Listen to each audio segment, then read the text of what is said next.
Hey everybody, this is Rydo, and we are back to a live stream / recording of Hearthstone. I guess I'm just gonna need to stop calling them live streams / recordings. They're always gonna be recordings, at least for the future, so I think I'm just gonna call them live streams going forward. Now, what's odd here is I think I may have missed a Tavern Brawl in an odd way. But maybe I didn't. Like, it's possible I did. Oh well.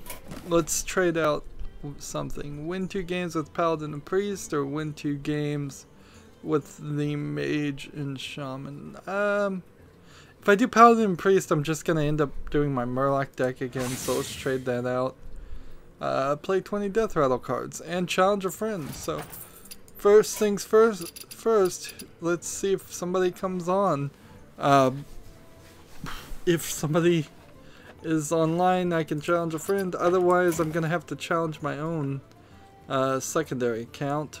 But in the meantime, we can do this. They have announced on the new expansion. Let's see. Let's start with the Death Rattle cards, I guess. That they're going to, in the next update, allow us to. Oh yeah, the month ended, so we're back to rank 22. I got up to rank 18, and it said because of that I was at rank above 50% of the players, which kind of is a sad statement, really, that you only have to get to rank 18 to be in the top half. Here we have a card we can disenchant for some dust.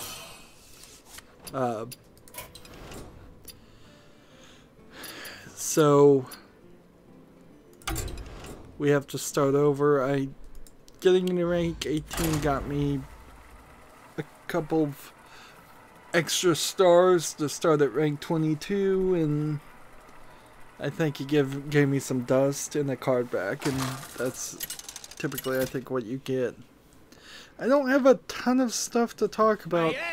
Other than Anime Expo 2017 happened, and so there is a lot of games that are anime and Japanese that have been announced that are coming to the West, coming to the United States, North America, Europe.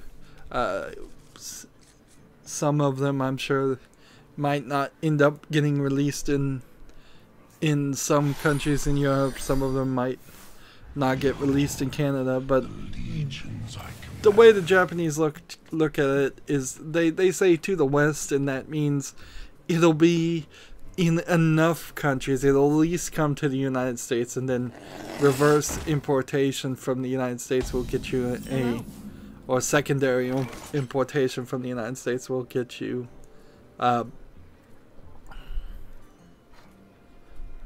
something.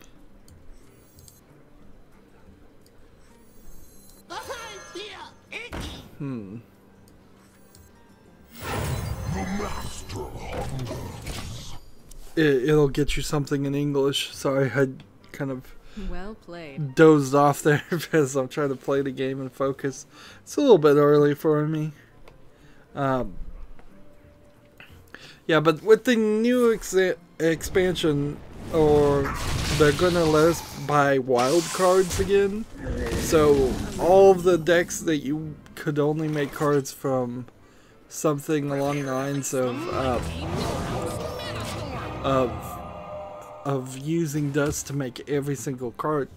Now I have, on the next expansion, I have almost 10,000 gold, and I think we may try to go in groups of 10, opening the 50 card packs to see if that might manipulate the game. Since they said the first 10 of a expansion guarantees you a legendary, I kind of wonder if maybe I can cheat the system and do 10 of the oldest card pack that would be made re-available, and then 10 of the newest expansion, and then 10, well, no, I'll do it the other way. 10 of the newest expansion, then 10 of the oldest, then 10 of the newest, and then 10 of the second oldest expansion, and just cycle through all of them until I've opened 50 card packs for the newest expansion and gotten close to 50 card packs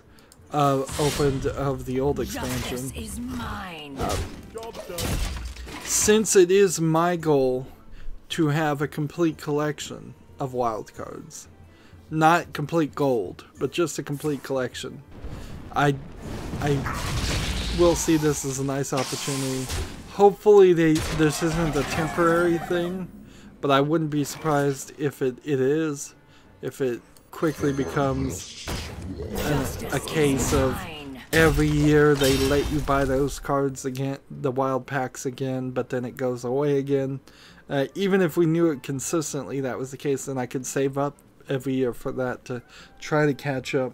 This really still doesn't help new players a ton. Like, really brand new players won't have the gold to buy the old packs, so they'd have to still spend money. At least they can spend money now.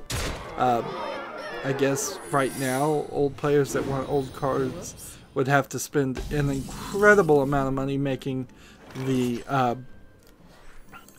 current cards and turning them into dust, and then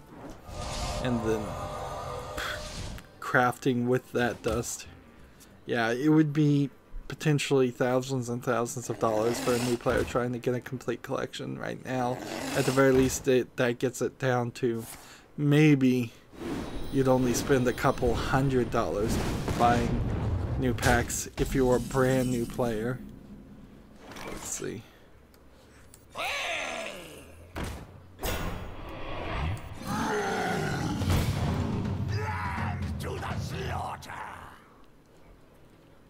Let's see.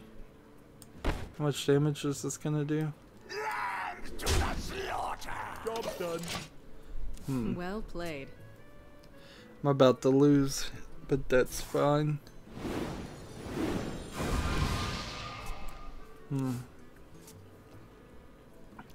So yeah, that's exciting. The new expansion is supposed to be announced, I think, at the end of this week. Everything is going back to back. This year in particular, I've realized I really don't like the 4th of July and summer sales all being close together. Like, there's too much. There's the Steam sale, which is the biggest and most important to me. There is Amazon Prime Day. There's apparently going to be a Hearthstone expansion. There's every other game company moving around the Steam summer sale. 4th of July also happens to be a great time to buy appliances. So if you need a washer, dryer, refrigerator, anything like that, that's probably a decent time in the United States at least to buy those things, which are big ticket items. So that's something that I'd like. I personally would like a new washer and washer dryer machine, because the ones I have right now don't particularly work that well. They take forever. They're slow. You asked for it. None can escape my fury. But that's not got anything to do with video games. I guess we may finish early. It may be kind of consistent that we start having a lot of things that finish early, because like I said, if it wasn't for Anime Expo, my whiteboard right now would be less than half filled. So let's just go through the news as it is. Dragon Ball FighterZ will be at EVO, so they are certainly trying to make that a big deal. Now, I should have written this down or done more research. I constantly run into this problem when I start reading these things. It's like, man, I wish there was more details here, or I'd read the article more. As far as I know, Dragon Ball FighterZ is only on the Switch. So, I don't know how it's going to succeed as a fighter game that well. The only Nintendo fighting game that I know of is Smash Brothers. Otherwise, and so with what I suspect is not enough adoption of the Switch, I imagine Dragon Ball FighterZ will not be that well adopted. I also kind of feel like there's... Justice is mine. How can you put this? There's not a good chance of Dragon Ball FighterZ succeeding because every year there's 3 to 4 Dragon Ball games to get released. It just gets mixed up in the mess. If they wanted to really succeed, they're going to have to say, look, we're not making any more fighting games. This is the one. If you want to play it, play it. If you don't, don't. Let's see.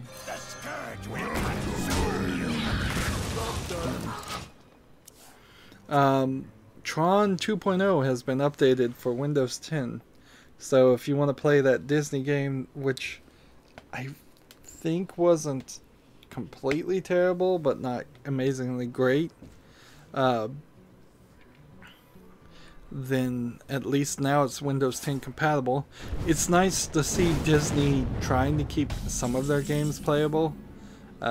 Having somewhat recently tried to play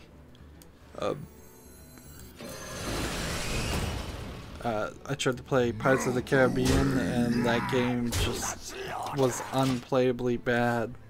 It didn't crash though, so I mean I can give it that. It couldn't handle modern day graphics, and I had to hack it to do that, but it certainly didn't crash. That was odd how that worked. Let's see.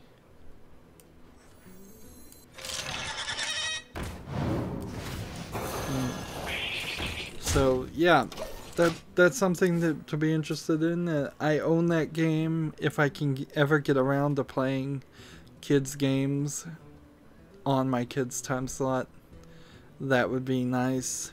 I don't know what I'm really doing with that time slot, honestly. I started Monkey Island, so I kind of need to finish Monkey Island, then probably need to put something in between them. I've just recently, I finally finished Broken Sword 5, which was a horrible game, and I'm surprised how many reviews of it are actually good. Honestly, it seems strange. And what's funny is that it's had 3 years since that game has been released, and it's still crashing on me like crazy. Which makes me feel that it's very possible that it doesn't crash on everybody.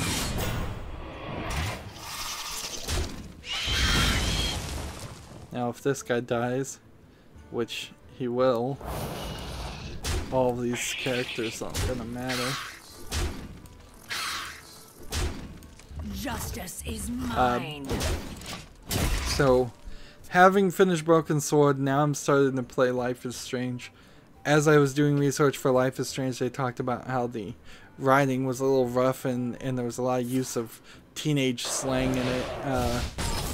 Frankly, I've already started to know that there's some very rough teenage slang writing, and frankly some of the situations don't make the most sense. It's only the smallest spoiler at all to say that at some point in the game a fire alarm gets set off, and it seems like nobody cares at all that the fire alarm went off.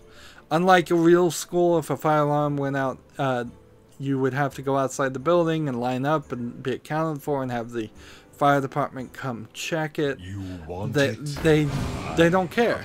Like, they tell everybody to get outside, certainly. They go that far, but there's no real rush, and it's not like in an orderly fashion. The fire department doesn't get called. They just turn off the alarm.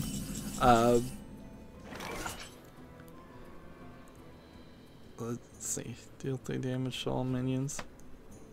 Oh, before we do that, we will do this.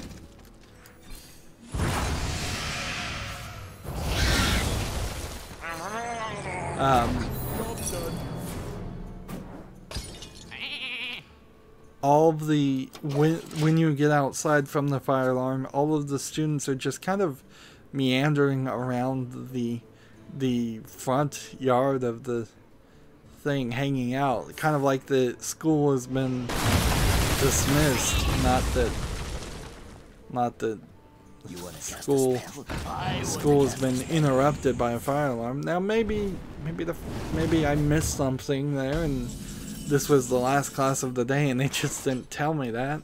So a fire alarm went off, and they just sent everybody, dismissed everybody. It's a weird, like, super rich, artsy academy that she's going to, the main character is going to, and it seems like the creators of the game are super into photography too, because there's a lot of talk of some really famous photographers that I don't recognize, and it seems like even since it seems that they're high school kids, it doesn't seem like they would be at that level either. And it's a dormitory school too, so it's so that's a little weird too. Justice is mine. Just some logical inconsistencies and some oddness. The students are walking around in inappropriate dress for high school. We're gonna be rich. Just it seems off, very off. And that none of that really has anything to do with the story. It just has to do with I feel like the two male writers of the game writing a female teenager aren't really writing what they know. And it doesn't seem like they've been in a school, or they've been in a very different school than what I've seen. And that's not uncommon, I suppose, in the United States, because almost every single school is really, really different in some elements, at least. Justice is mine.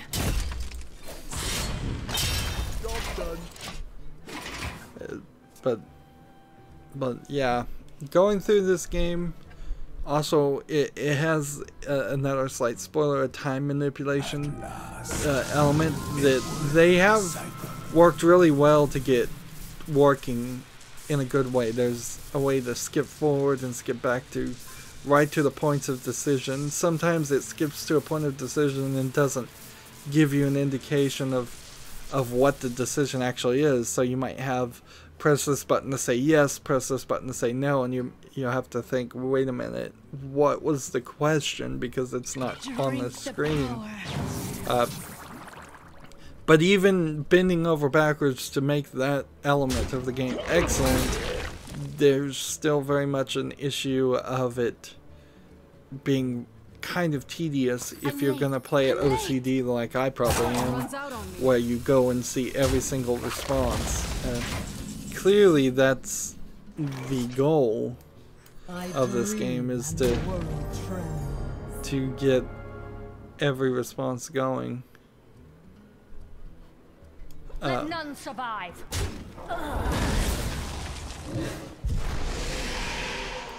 Justice is mine. You cannot stop the cloud here.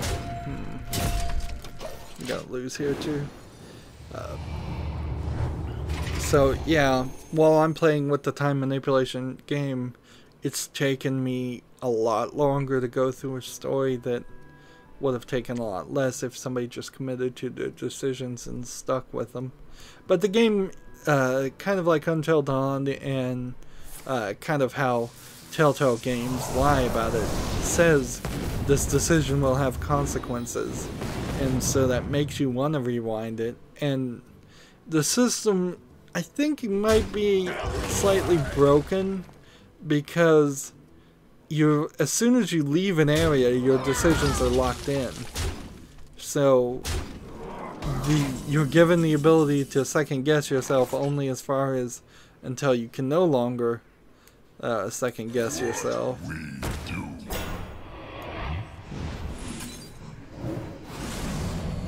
Let's see. Justice is mine. See if this guy can save me.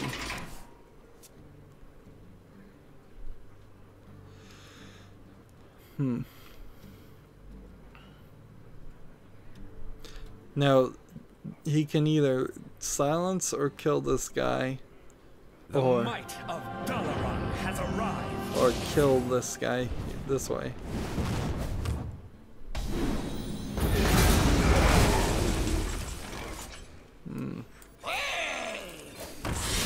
Justice is mine. Moving on with the news, I barely spent an hour and a half in Life is Strange, so so far it's all right. I'll get it done. Hopefully it's not as terrible as Broken Sword 5 was. I was just reading an article talking about how to get into point-and-click adventures, and they specifically said play Broken Sword 1, and I feel like they probably haven't played the remastered version of Broken Sword 1 that's available on Steam. We have 5 more Death Rattle cards to play, so that probably means I need to speed up. Destiny 2's weapons and armor aren't going to have random perks, so I don't know if there's a level system like a light level that means there'll be a special named armor level 5 that's better than that same named armor level 1, but whatever that armor's named will give you the same perks. So if it's plus 5 health or something like that, it will always be plus health something, even if there's a level system. What this inherently comes down to is they just needed an easier way to do player versus player balancing. Apparently doing player versus player in Destiny 1 was kind of random and hard to do. I've already talked about how all the Hearthstone wild sets will be available for purchase. I'm still not certain whether that's going to be a temporary thing though or a permanent thing, and that'll be a contributing factor certainly. I'm just going to end the turn here. We already talked about it, but I'll say it again. Paradox Interactive has acquired the Dutch company Triumph Studios, who are the makers of Overlord and Age of Wonders. The article had it in very flowery language that they said, we've gotten other offers, but we feel this is a good fit, which is frankly exactly what you always say when you get acquired by a company, and you always go in with your heads held high and happy attitude until the worm turns and it turns out to be a horrible mistake. And that's what I imagine is going to happen here. Well, maybe not. I don't want it to happen, certainly. Like, ideally, I would like to see the creators of Overlord merge with Paradox Software, have the support that they needed, whether that was funding or more people on their team or what, to make an Overlord 3. That wouldn't be terrible. Age of Wonders is not a game series I've gotten into, but it is one I've heard of, so it's probably not that terrible.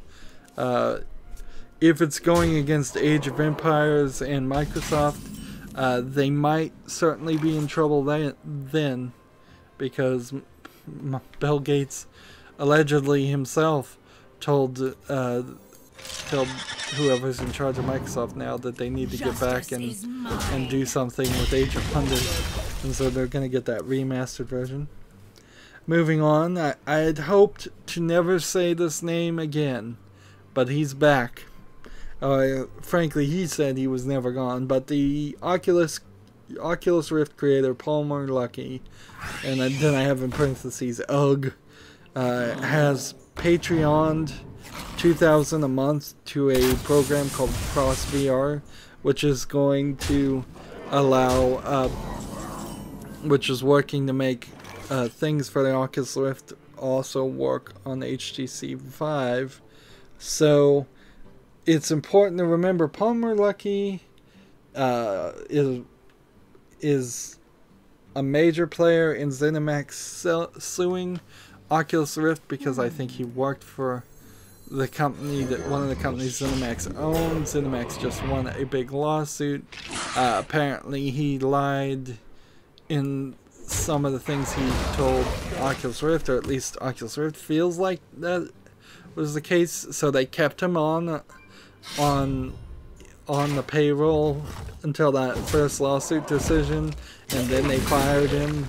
So now he's effectively giving the middle finger to his company that he started. Facebook owns Oculus Rift now. So that seems like it might very well just be a rather political move. Let's see. Justice is mine. So it's barely even a news story. It shows that he certainly made enough money to be able to spend $2,000. I couldn't imagine just giving $2,000 to a Patreon project every month. And of course he could do it one month and then cancel before the second month, but or frankly he could have a credit card that gets declined and not pay any money. But it's a big deal. Still something to mention, I guess. Barely news. Summer Games Done Quick has started. Frankly, I'll give a little tip here. It's not, in my opinion, worth your time to watch Summer Games Done Quick or any of the games done quick when they're live. If you want to do that and be in the conversation, that's fine. Watch it on Twitch because that's where I think everybody is anyways. But if you don't want to be part of that conversation and stay up and watch it live, there's a lot of breaks, there's a lot of mess ups, there's a lot of times when you'll see in the audience that there's barely anybody even physically at the location that is streaming, particularly late night. It's much better, in my opinion, to watch it when they break it up into clips on YouTube. So if you just subscribe to Games Done Quick, which is also the Twitter thing, because there's the summer games and there's the fall games and probably winter and the spring games too. Now that they're working their way to that, they're gonna have to think of new names if they want to do it every month, or just constantly. But if you subscribe on YouTube to Games Done Quick and then just wait about a week, you will get large chunks of videos in your feed, and it will tell you which game, it will tell you probably how long it took them to do that game. Some of the games will be interesting to watch, a lot of the games won't be interesting to watch. If you've watched previous Games Done Quick things, a lot of the games are the same games over and over again. They try to not do too much about that, but it still certainly happens. It may be a different streamer playing the same game, but that's inherently what these speedruns are all about, is that there's 3 or 4 people competing against each other. This year's Summer Games Done Quick is taking donations for Doctors Without Borders, which is, as far as I understand it, a fine charity. I haven't done any major research on it, but I haven't heard anything too wrong with it. So maybe consider donating if you can. Moving on with the news, Five Nights at Freddy's 6 is allegedly canceled, but I feel like the people that are reporting this are giving the creator the benefit of the doubt when they probably shouldn't. He is quoted saying, maybe I'll make a pizza restaurant simulation, which is kind of what he wanted to do originally, I think. And the creator of Five Nights at Freddy actually accidentally made horror games by making creatures that he was trying to make cute look creepy, kind of like how in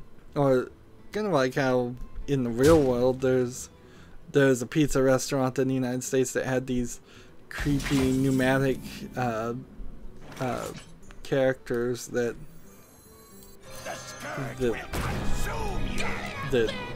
they still used, even though they were very creepy.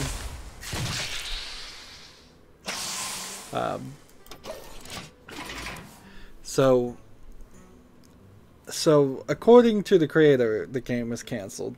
It is also worth pointing out, though, he kind of says that every time. Like, the only reason he's up to 6 is because those games sell, and the only reason those games sell is mostly because of PewDiePie and other streamers. They're not particularly great games. Personally, I've thought about playing them, but I feel like I would just not be scared at all, so I wouldn't give any reaction, so it'd be a boring video for people to watch. Particularly since I don't have face cam and don't have really any intention of doing a face cam.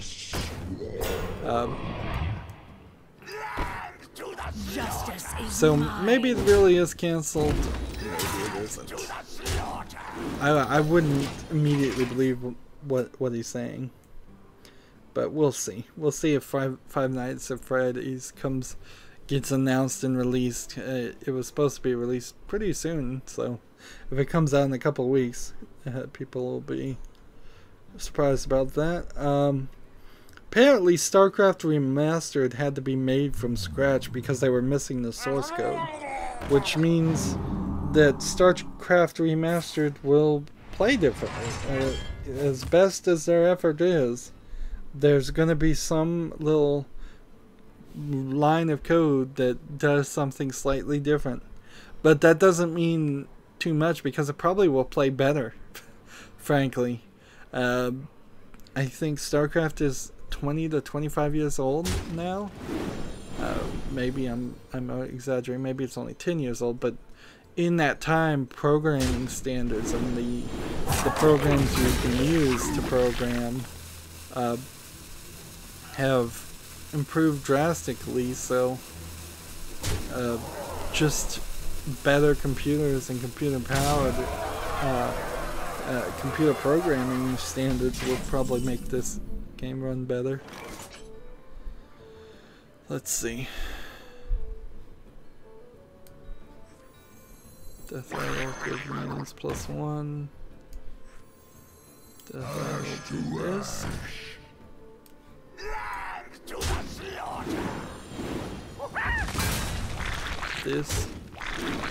This. Justice is mine. Job's done. We've got like 5 people online, so maybe somebody will actually want to play me after this game, and we can do the challenge a friend.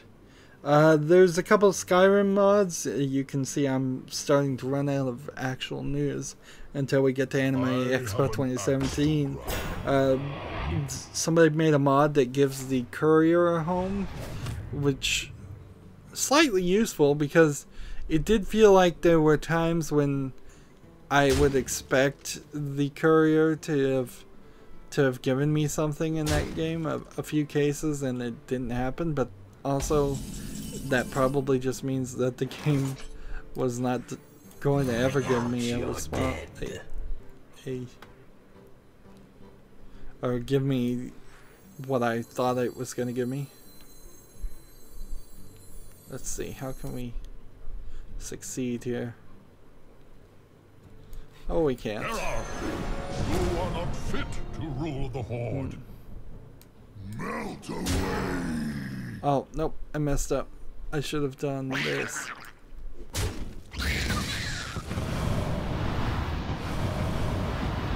Like, if I had done that and then that, I would have won. But now I've lost. That's fine. There's apparently an area in Skyrim called Burma. It's like this giant expansion that from Oblivion. So there's another Skyrim mod that lets you get to Burma 200 years later after the Oblivion crisis. So that seems to be a pretty typical way mods that are really big and popular goes. They take the land mass and the areas you've seen in Oblivion and possibly some of the previous, even earlier Elder Scrolls games and put them in the Skyrim engine. And I think if you go any further than Oblivion, it's a little bit more difficult. So that's the Death Rattle quest done. Can we challenge a friend to a wild deck? Will you play me upper deck? Yes, you will. So let's see, what do we want to do? Yeah. We'll just pick this one. We don't really have to win. Open4 has reinstated the download button on its website, which I think means that either Open4 has realized that they can't be sued, or because they're in Russia and that wouldn't really work, or maybe there's been some talk behind the scenes between Take-Two and Rockstar. Maybe there's an updated version that's being added to it to fix whatever issue they were having. At the end of the day, I don't think this in any way absolves Take-Two's actions. I don't think that the downvoting should continue.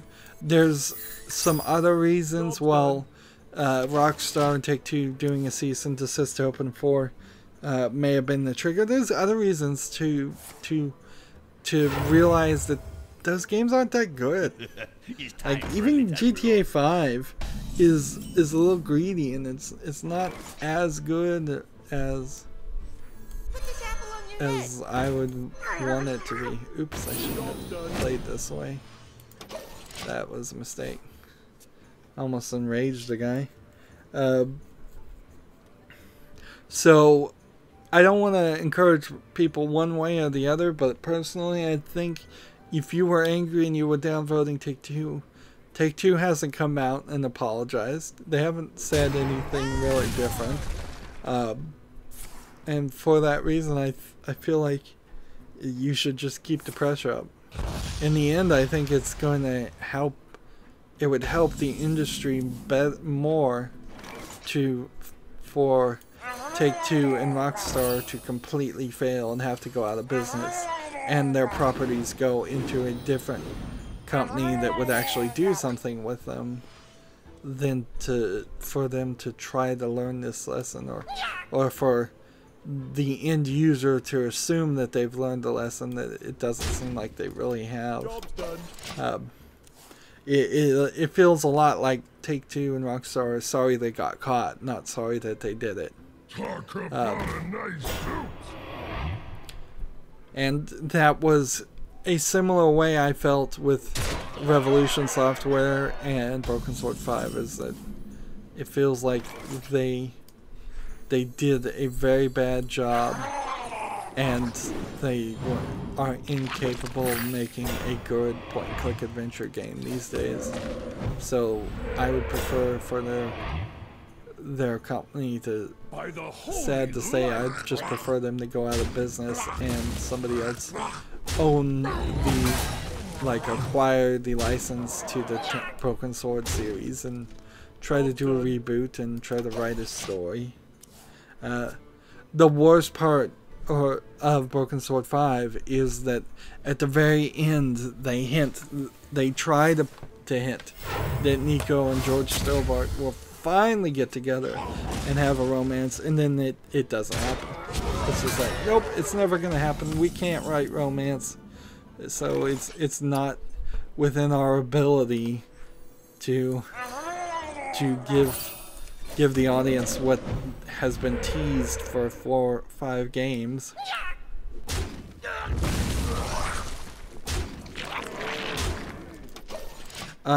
Moving on. I don't know if these 2 announcements are actually from Anime Expo. Everything else I think is. But Omega Labyrinth Z is coming out for the PlayStation 4 and Vita on July 6th in Japan. This is an RPG that has a weird mechanic for putting things in between the breasts of the female characters. And then jiggling the breasts, and it seems like manipulating, exciting, edging upward the things between the breasts.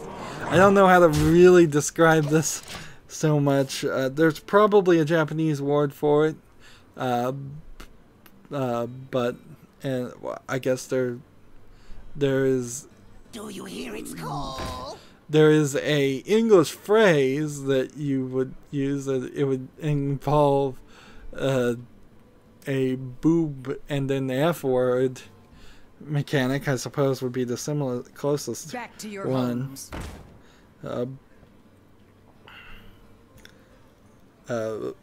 So that one's Japan only, probably not coming.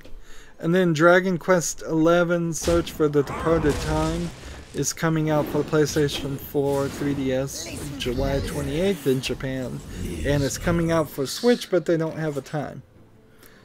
So Dragon Quest XI is almost certainly going to come out in English eventually, because that's a pretty big one. There's a lot of Japanese games that certainly don't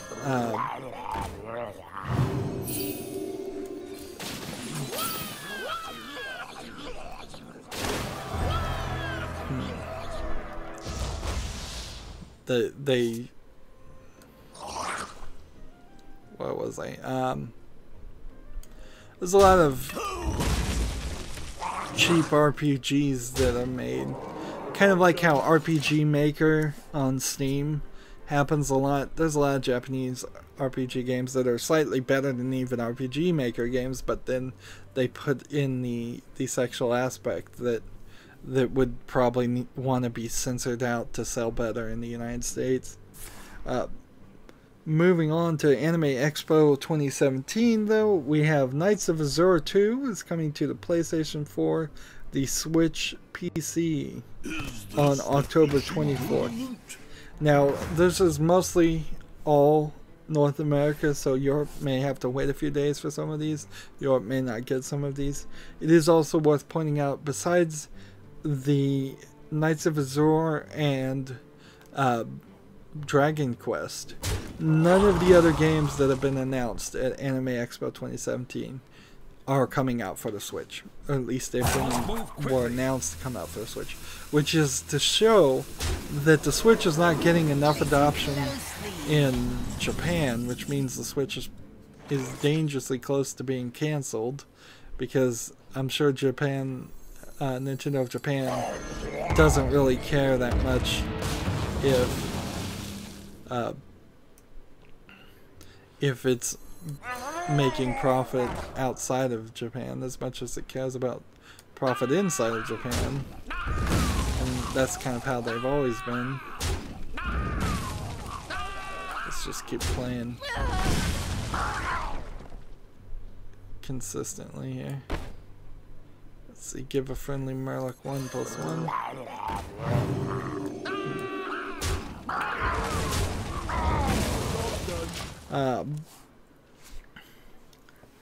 So we see an odd trend, and it's a kind of a great trend actually in the Anime Expo 2017 announcements, because there's a lot of PC games that wouldn't have been announced previously. Next one we have is Little Witch Academia, which is a Netflix release in the United States, and I think a Netflix original. And certainly anime fans have made the argument that Netflix doesn't have a specific and good system for anime, and it makes it harder to watch them, and it kind of hurts the release of them and the chance of them succeeding. Let's see. This.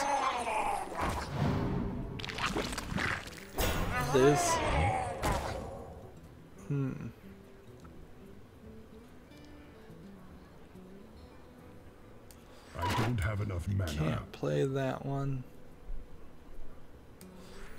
This.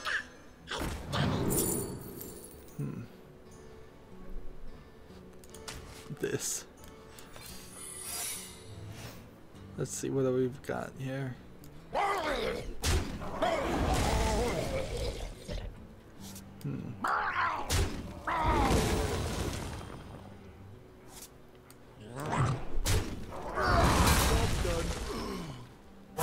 Little time. So yeah, Little Witch Academia is the anime, but the game is called Little Witch of Academia Chamber of Time. It's coming to PS4 and PC in early 2018.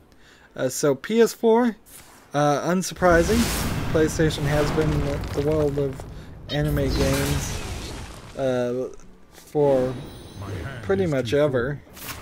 Well, at least since PlayStation's been out. But usually it was only PS4 or PS3 or even maybe PS2. Now it's PC too, which is a great trend to see, and I've said that several times, but I'm actually rather excited about that. Danganronpa Volume 3 Killing Harmony is coming out for the PS4, the Vita on September 26th. The Vita, surprisingly, still is working and making a smash. Let's see.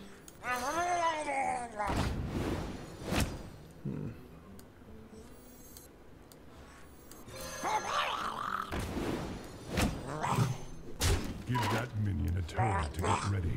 Here we go. The thing about Danganronpa Volume 3 Killing Harmony is that it's slightly different type of game than the other Danganronpas, which I think are more of RPG games. That is a series that I do want to get to eventually.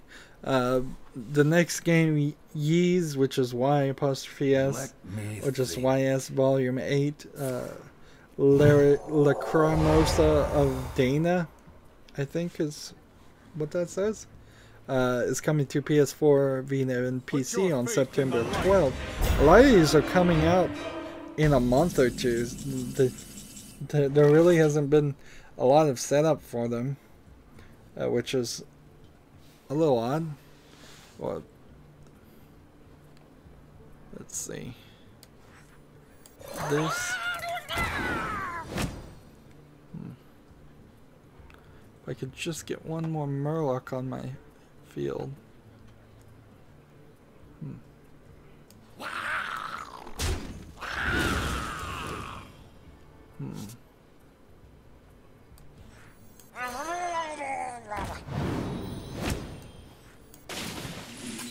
+2/+2.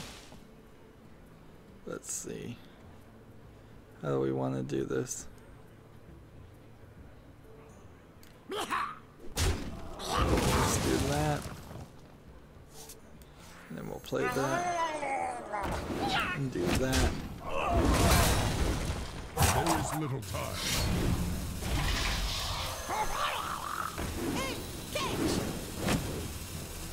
And I think we'll just go ahead and end the turn and we'll let him play. Like how many... We're doing a friendly challenge here. Next game I have on the list is Gundam Versus, which is September 29th for the PlayStation 4. Gundam game. Gundam is a big series, but I don't know if it's been a very good video game series. It's a big anime series. Ys is another example of maybe a series that's too long. It's kind of like Final Fantasy. I don't know if I would ever actually get to playing all the Final Fantasies or even most of them. I think I might very intentionally just play the newest one or Final Fantasy 13, 13-2, and Lightning Returns, which is 3 rather long games around the Final Fantasy series. Naruto to Boruto Shinobi Strike. If you're not aware, Boruto is the son of Naruto and kind of the reboot of the series.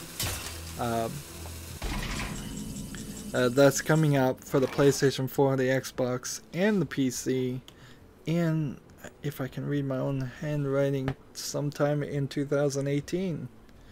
So Naruto is somewhat a falling star, I would say, but not that much. So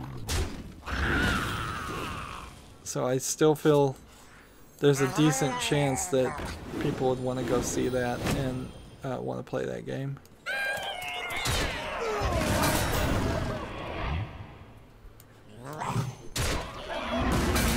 Let's see. Again, I could win, but we'll just end the turn.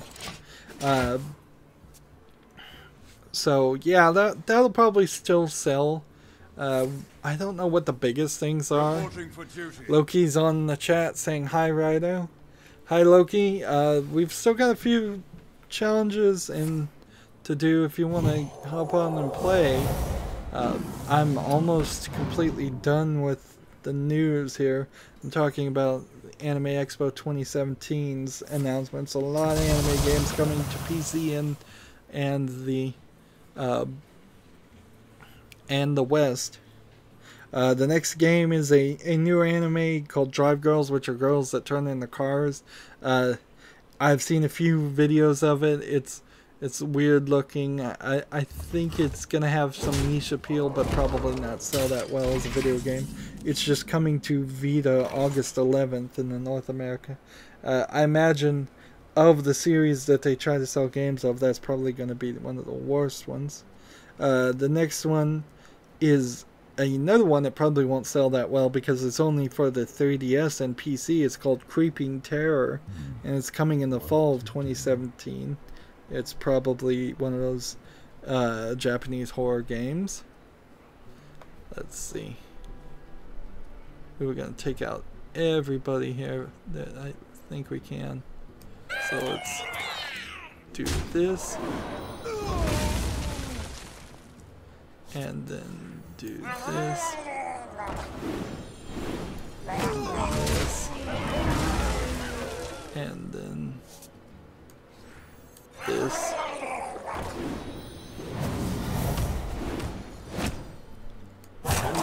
This one. This one. This one. This one. I could have done that. And then the turn. Code Realize Bouquet of Rainbows. And that's a new one to me. I have no idea what that game is. Is coming to PS4 in 2018. Tokyo Japan is a little weird in that some games are announced to happen really quickly, and some games are announced just to happen sometimes rather slow. So maybe Loki can't get on. Let's see, what do we need still? We need one more major shaman victory. So we'll just get that done. Hey, I was playing shaman anyway, so I'll just keep playing rank. Bad Apple Wars is coming out for Vita at 9/29, 2017. I wrote 2017 after everything just to make sure. Here's a big mouthful, one called Psychedelica of the Black Butterfly, parentheses, no, wait, and Psychedelica of the Ashen Hawk are both visual novels that are coming to the Vita in 2018. The Vita still gets anime games, at least, and the way it seems to work, it seems to be that that they don't really region lock for Vitas. I agree with most people that say that the Sony really failed to promote the Vita properly in the United States, and they still kind of are, and they've gotten in this consistent cycle where the only thing that comes out on Vitas are these visual novels and Japanese friendly things, where neither is Sony getting the Western people to be interested in visual novels, or are they putting any games that would be more popular to the West, like sports games or shooters or just normal games you'd normally see. So it's kind of this self-fulfilling prophecy. Next game I have announced was SG/ZH. Then they spell out what SG/ZH stands for, which turns out to be Schoolgirl versus Zombie Hunter. Schoolgirl/Zombie Hunter.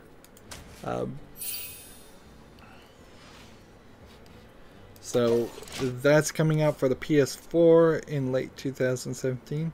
Now, I suppose it's worth pointing out that not all of these games are going to be good. In fact, almost certainly that there's a significant number of these that are going to just sell mediocrely in Japan, and then that's all they ever cared about and good enough for them. But this is...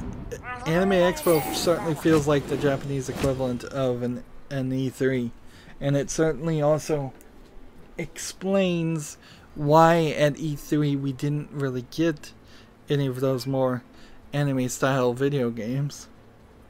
Let's see, can I do anything more here? No, I'm just going to end the turn. Next game I have is the 7 Scarlet. 7' Scarlet is coming out in 2018 for North America on the Vita. I've got to get a Vita. I really got to get a Vita. Zero Time Dilemma is coming out to the PlayStation 4 August 18th. I think Zero Time Dilemma has already been released on PC. Jake Hunter Detective Story is coming out at some point in 2018. And Under Night in Birth EXE : late brackets ST close brackets is coming out for the PlayStation 3, 4, and Vita in late 2017. That is the biggest mouthful I don't think I've ever had. Let's see. Take these guys out.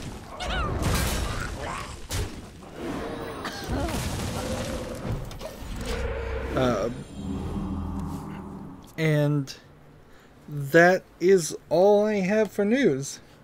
Anime Expo is pretty big if you're into anime games, or if you just want to see more anime games come to PC. It was a big year for that.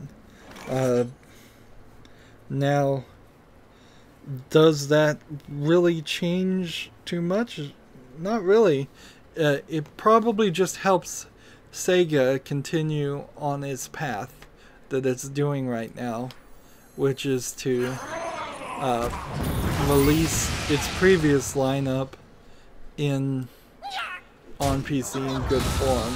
And it might encourage a few other companies to release their old lineup in form, but the big ticket item Japanese only games are not as prevalent as they used to be, because they're not made Japanese only.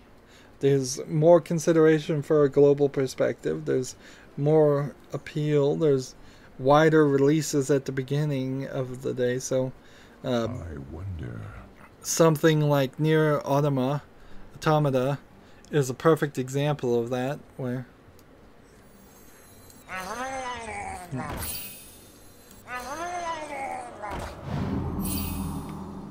there we go. Time for Megafin. Let's see. There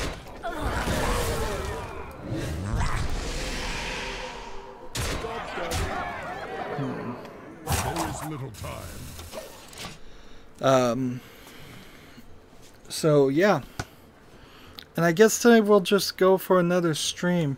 I spent yesterday, some of yesterday. Loki says I have no time for games. I have no time for games. Okay, that's cool. We're gonna be rich. I know that certainly I come off as a streamer. Sometimes I feel like I'm begging and saying, hey, if you want to jump on, but certainly a lot of people then come back and say they don't have time, and I understand that too.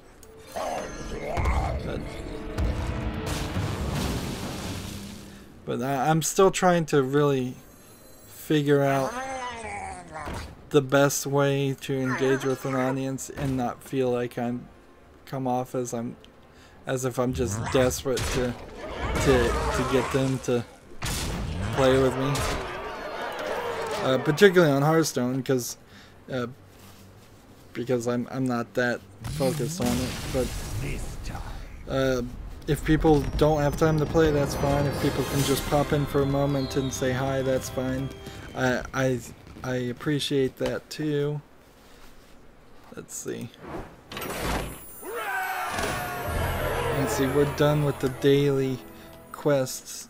So, the sound is glitchy? Interesting. I'll listen to the video on that, but I don't know what I would do to fix that. Thanks for letting me know, Loki, but I guess I'm gonna play Murloc here since we've done everything. Well, you know what we could do? Let's switch over for a second to the European server. Let's see, European server launch, and let's just see what we got on the European and Asian servers since the month went over. Welcome to my end. So you can see somebody sent me a friend request. Let's see, Loki says, wanna play? Let me see what we get here. I'll play, certainly, Loki, if you want to. So, as far as the daily quests and all of that, on the other servers, I don't particularly, I'm not ever going to really get them. So, that's going to be an issue. When the shop allows us to buy the old decks, it might be a smart move to I don't want to pay money for the welcome bundle, but it might be a smart move to try to get those old cards. So, let's see. Did we get a new card back? No. Interesting. It may well end, haha. It was my end, sorry. Yeah, I imagine that a lot of the things on, as far as YouTube streaming stuff, is going to be on either YouTube's end or the viewer's end, something I can't fix. So where was I? I guess because I didn't get above rank 25 on wild or ranked, I didn't get a reward. Reach rank 20 and you'll be rewarded. Okay. So I get how that works.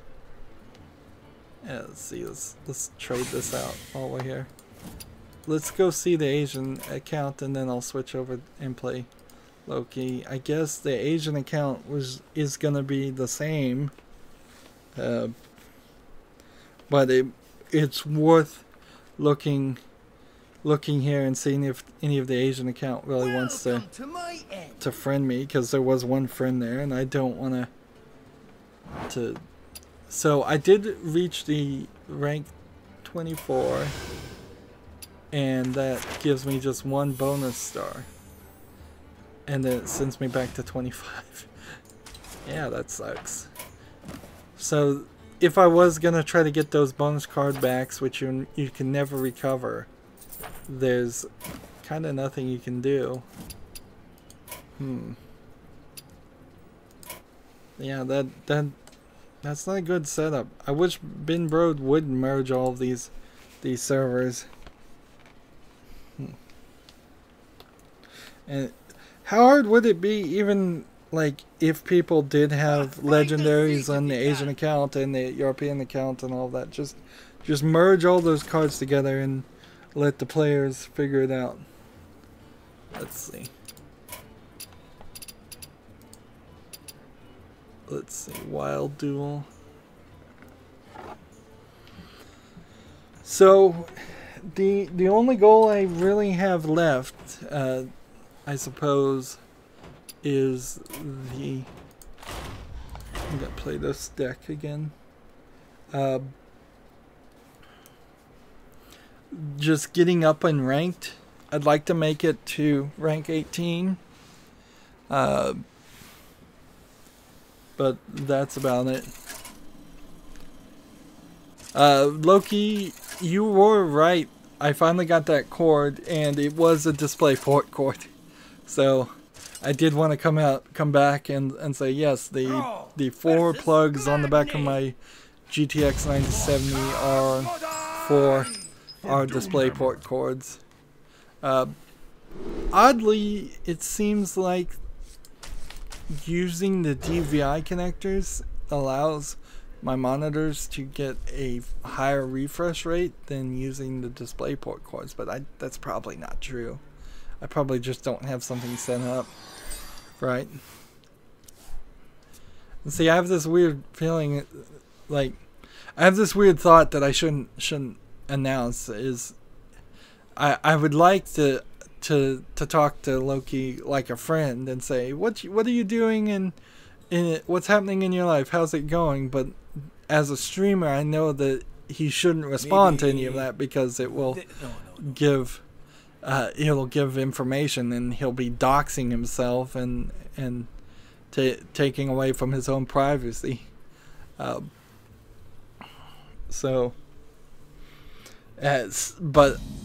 I am kind of at a loss about what to talk about too, because this was a slow news day in the first place. And I would say for Anime Expo, if they were going to come out hard and release anime games,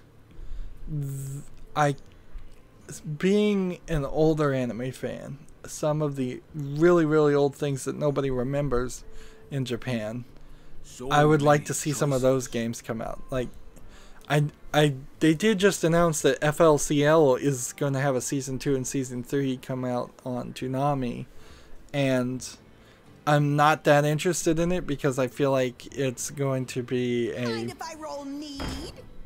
kind of an add-on, and why is it getting 2 seasons already when they haven't even aired the second season?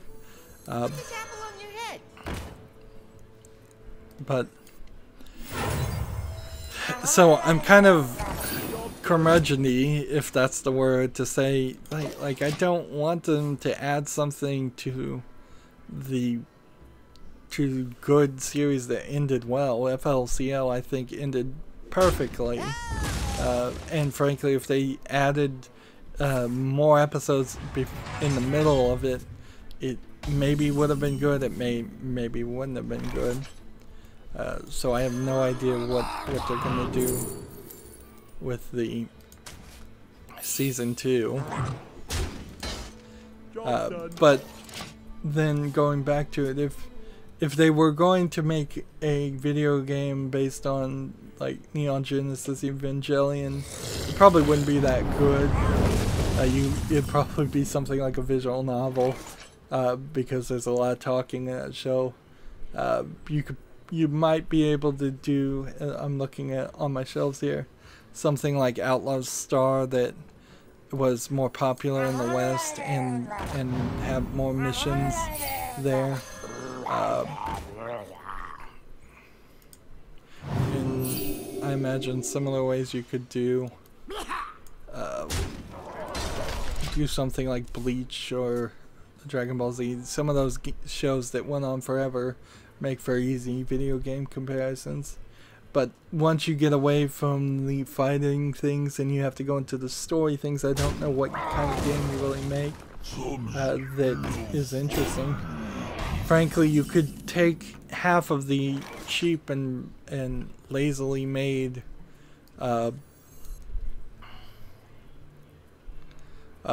RPGs and take those lazily made RPGs and just put anime characters in them if you could afford the license, but you probably couldn't. There's a decent romance story called His and Hers Circumstances. Like, how would you make a game of that? And then when you get into more of the sci-fi things, that makes a lot of sense.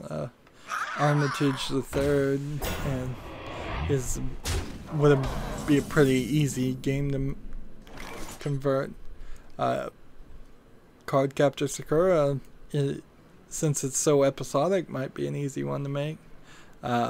Sailor Moon. It's surprising there isn't a Sailor Moon series already made, but probably because they specifically, the creators didn't allow it.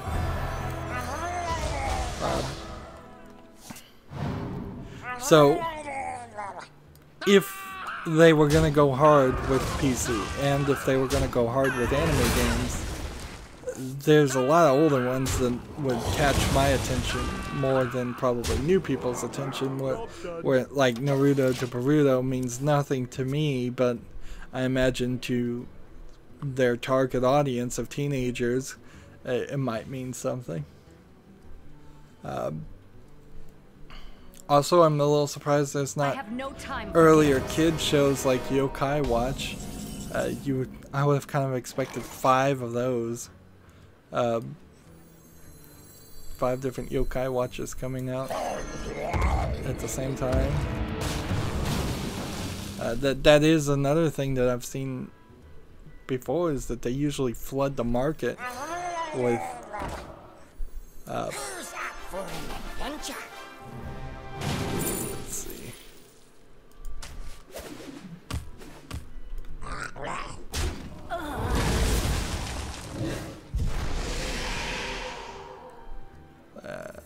We'll kill that, and that, and then that.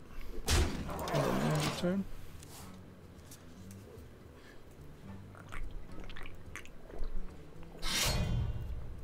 I don't need to win or do anything, so Loki, if you have any daily quests you need help with, let me know.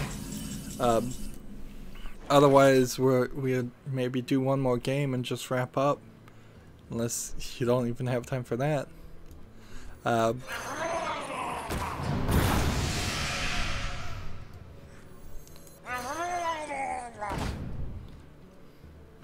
One of the things as we're wrapping up the end of the Steam Summer Sale, I've now gotten all the stickers. Still don't really understand what the stickers are for, however.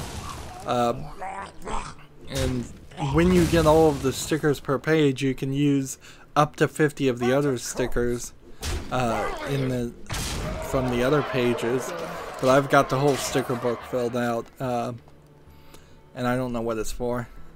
But the one thing I feel like I failed at, as you need help with too? Okay, what do you need me to do? Just, and I'll just play you until you've got your daily quest done. It's the least I can do for as often as people have helped me with it.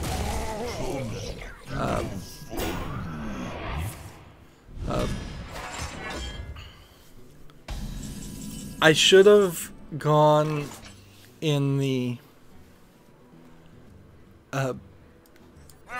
Steam Summer Sale, and I should have looked at games that are 90% off. Having read some more articles and done some research, it seems like you, on average for AAA games, you get potentially 33% off on average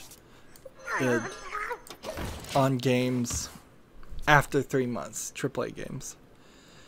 I'm stuttering and getting confused here because I'm trying to think of a bunch of numbers. Made to fit.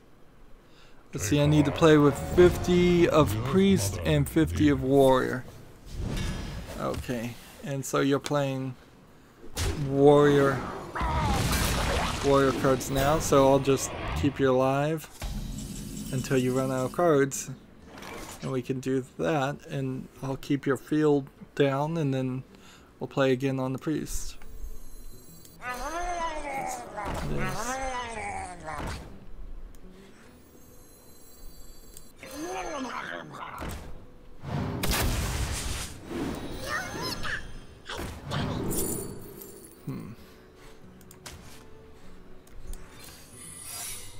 Let's see. And it takes about 6 months for a AAA game to get down to about 66% or maybe even 75% off. And then it takes like a year and a half to get down, some games to get down to 80-90% off, and then a lot of AAA games never really go down in price.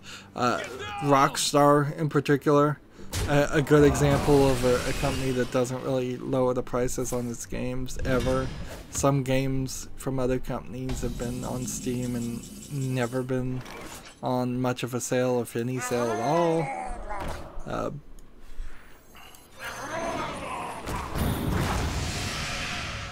So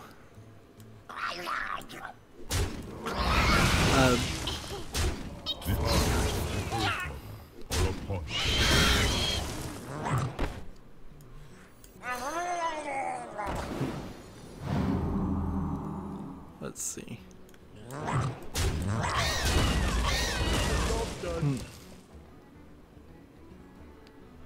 Hey Rydo, could you play a game with me of my choosing? Diablo 3? Not right now, because I would have to buy Diablo 3. I bought Diablo 3 sometime that is. The problem there is that if I buy Diablo 3, it would have to be a streaming type thing, and it would have to replace Hearthstone. And I can't abandon Hearthstone because it's been the biggest successful series on my channel by far. And also it would cost extra money, and that's just not right in my budget. Right now, my budget is so blown. I had to buy a new battery backup. I spent a ridiculous amount on an adjustable bed frame that was totally worth it, but it was a ridiculous amount of money. 5 times what I spent for the mattress, to just give a give a generalization there. I've spent all of my summer budget. I spent $100 on the extra TV, which cut into the summer button. Replace Hearthstone, no other game.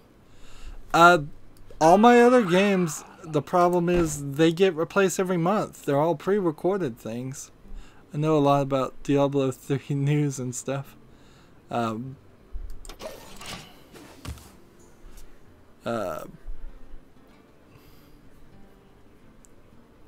We could have a duo series.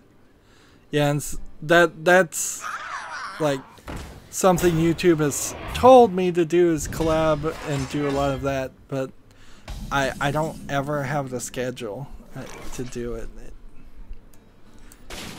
So sadly, that's kind of just in the foreseeable future.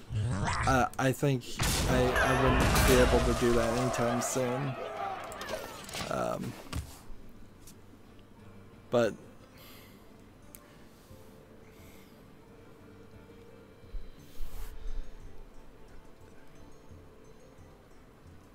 like, if it was a game I already owned and you just wanted me to jump in for a second, I could probably do that. We could do like an hour thing if you saw something on Steam that you wanted me to do, and I am certainly going to think about that when we get to when we get to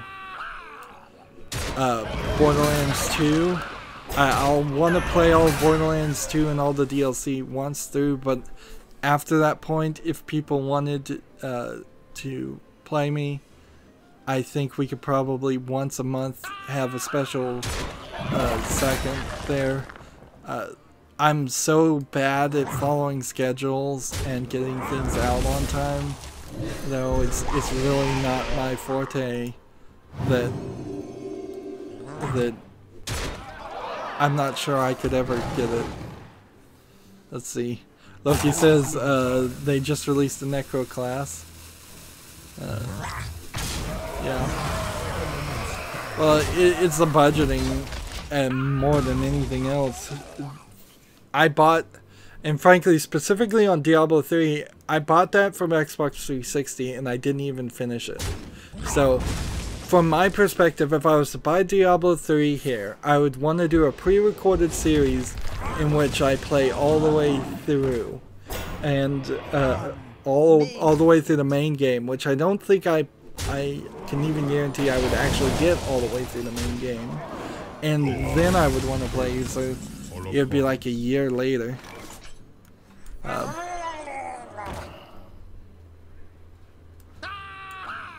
And right now I'm so behind on schedule.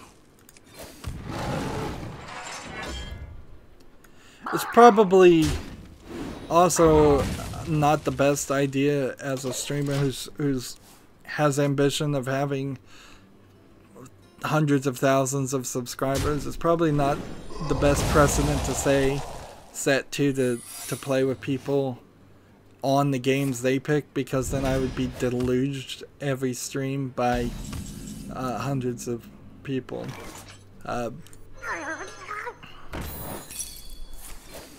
They would want different things.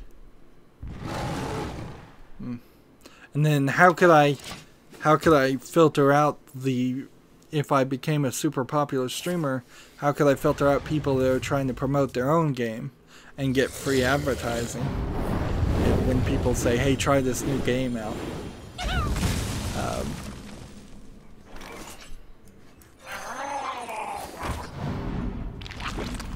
But yeah, when in about a year's time, when I'm planning on trying to get Borderlands 2 done before Borderlands 3, which wasn't announced at E3, so I have no idea when that happens. Let's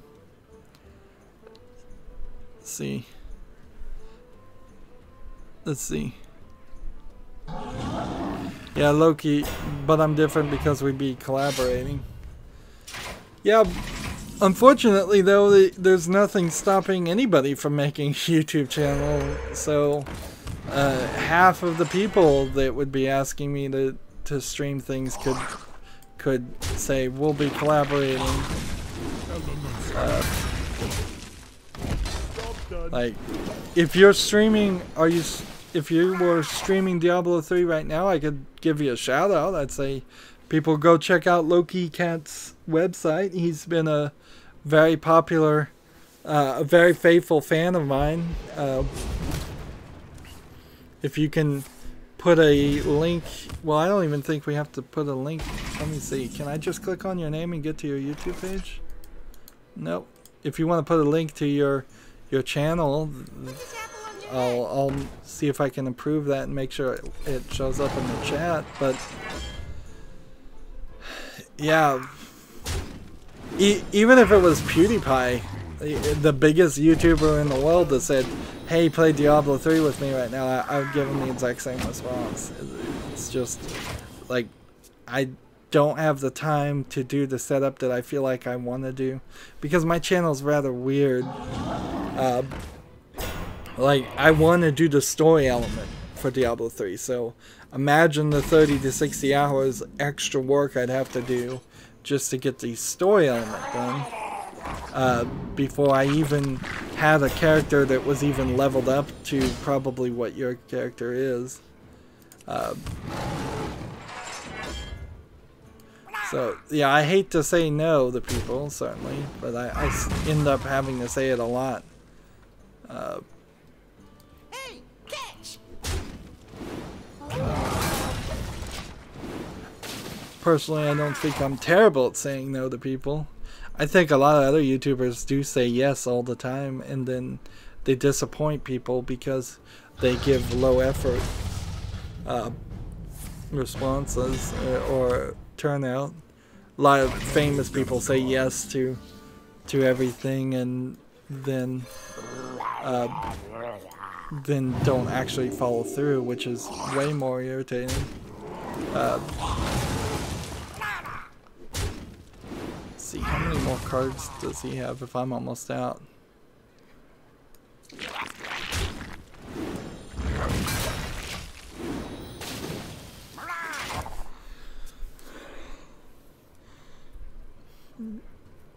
I don't even think I finished all the expansion for Diablo 2, and I don't know if there was any DLC for Diablo 1.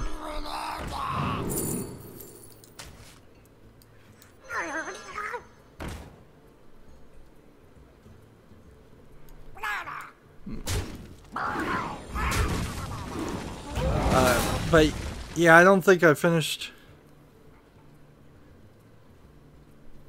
Loki says most of the big YouTubers don't say yes.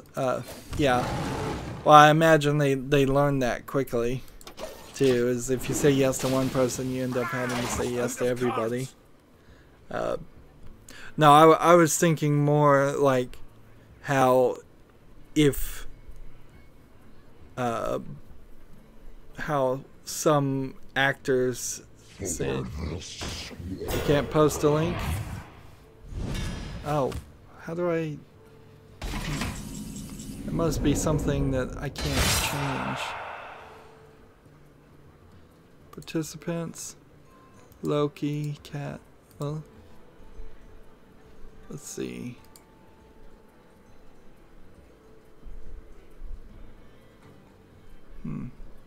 Oh, here we go. Go to channel.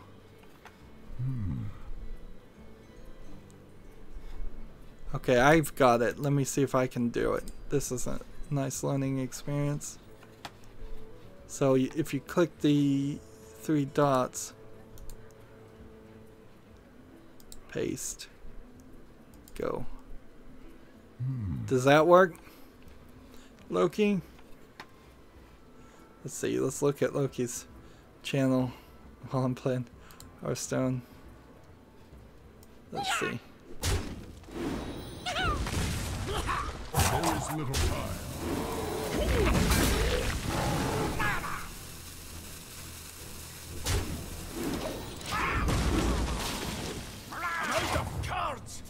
Yeah, it seems like I'll have to do that, but I'm cool with doing that. Let's see, uploads. Let's See, Loki, you've only got two videos for me to see. You've got one you did Zoo versus Zoo 2 years ago, and Meet Buddy the Cat 5 months ago. Like, you start playing Diablo 3 and putting it on yourself. At least I can promote it. I can help you that much. Says right now you have 0 subscribers. Choices. Like, Mind if I roll I don't have much there yet. I'm working on getting equipment. Well, all you need is OBS Studio and start playing Diablo 3. I'd imagine you probably would want to start playing Diablo 3 from the beginning again with a new character. And if you've got a lot of knowledge, you've got a reason to talk about news like I do on Hearthstone. Get on here and stream. I think you should be able to stream. Maybe you don't even have enough subscribers to stream yet, but make recordings then of that. You don't even have channel art. You just have your icon. You've got a long way to go if you were even going to be up to the level of which I've created my channel. Loki says that's my cat. Does the program screen record? Yes, OBS screen records. It's temperamental and it's going to take some learning, but just by default, if you can add a source of game capture and capture the window of whatever game you're playing, whether Hearthstone or such, you're at the beginning there. It takes a little bit more understanding and playing with it to get, for instance, the Hearthstone deck tracker to work. What you can do is, if you don't want to do game capture, you can just do monitor capture, and that records exactly what you see on the screen, so you don't have to do anything extra. You will, if you want to get chat when you're streaming on there, that's a browser source, and then you have to get the URL of the chat pop up when you're browsing. YouTube has some settings as far as how to record and get quality up, and if you have specific questions, you can ask me and I can tell you what I use as far as settings. But at the very easiest, you get OBS to record. You key bind some key to start recording, key bind some key to stop recording, a key that you wouldn't hit while playing the game. Do monitor capture and start playing Diablo 3 that way, and try it for like 15 minutes. Make sure the audio's good, make sure the video's good, make sure it works. If you're gonna put a face cam, Loki, how would I go about buying the things I need if you were in my shoes? I don't work, but I care for my handicapped mother. You got me. First things first, I would say you may not need too much. When I first started, I had an Xbox 360 controller. I had a headset. Plugged into it, and that was it. So I eventually upgraded to a Blue Yeti microphone, but when I first started, when I was playing The Binding of Isaac, it was the cheapest headset that came with an Xbox 360. I plugged the controller USB into my Windows PC. It worked. I was recording off a gaming laptop, so I have to be home a lot. Yeah, that is actually your scenario where you're caring for a handicapped mother is probably one of the best scenarios to be a streamer, in all honesty, because it's not too different from the scenario that I'm in, where I am taking care of a handicapped family member, and I am home a lot because of that. And that gives you the time that will give you the advantage over somebody who has to go to work, somebody who has to go to school. You've got nothing but time, which allows you to cover, make more footage. The more footage you can get on your channel is going to help you become a better streamer, and it's going to help you build out your channel. One of the things I can be most proud about my channel is the fact that it has over 4,000 videos on it. That will certainly make you seem more legitimate than coming to a channel that only has like 5 videos. I get so many spam messages of people saying, subscribe to me and I'll subscribe to you, and I'll go look at their channel and they have no subscribers, they have no footage, they have nothing to say for themselves. They're just obsessed with getting subscribers before they've made anything that they can sell. You have to have something to sell before people will come. But as far as equipment, if your computer already plays Diablo 3, more than likely it will, OBS will be able to record it while you're playing without major hiccups. Unless your computer right now is already playing Diablo 3 at the lowest video settings and locking up and giving you trouble. If that's the case, then you're going to be really heavily burdened to buy a complete new PC, like new video card, new CPU, new RAM, and all of that. But that's something that you could probably put off for a while, depending on how good the games you want to play. Right now, you probably can play Hearthstone and Diablo fine. Then all you need is a microphone, and probably I would recommend getting an old Xbox 360 controller, because it helps play a lot of games, and it doesn't have to be the official Xbox 360 controller. You could get the Xbox One controller too if you wanted to spend a little bit more. You could get a Mad Catz or a cheap copy of the controller. Anything with a USB cord that plugs in. I would heavily recommend being wired and not wireless, because you're going to find the batteries die right in the middle at the worst time when recording. A lot of what I do when setting up to record an episode is making sure that I am physically and mentally capable of sitting in that chair for the 30 minutes, 45 minutes, 50 minutes, hour-long stream or whatever. I would, as soon as you can stream, I would say probably stream, but be aware of the dangers of streaming. If somebody's in the background and they're shouting out their name, your address, they're talking about private things, that's just going to go out to the world. So you want to have a quiet area. You want to be in an environment where you know people aren't going to knock on a door and interrupt you or yell at you and ask you a question. That be prepared that almost certainly your family's going to roll their eyes and think that you're doing nothing with your life and wasting time. No, but the people aren't going to understand streaming. Be prepared to go at least 2 years and not succeed very much. That's been my case. I've gone 2 years, and just now with the streaming it started to grow an audience.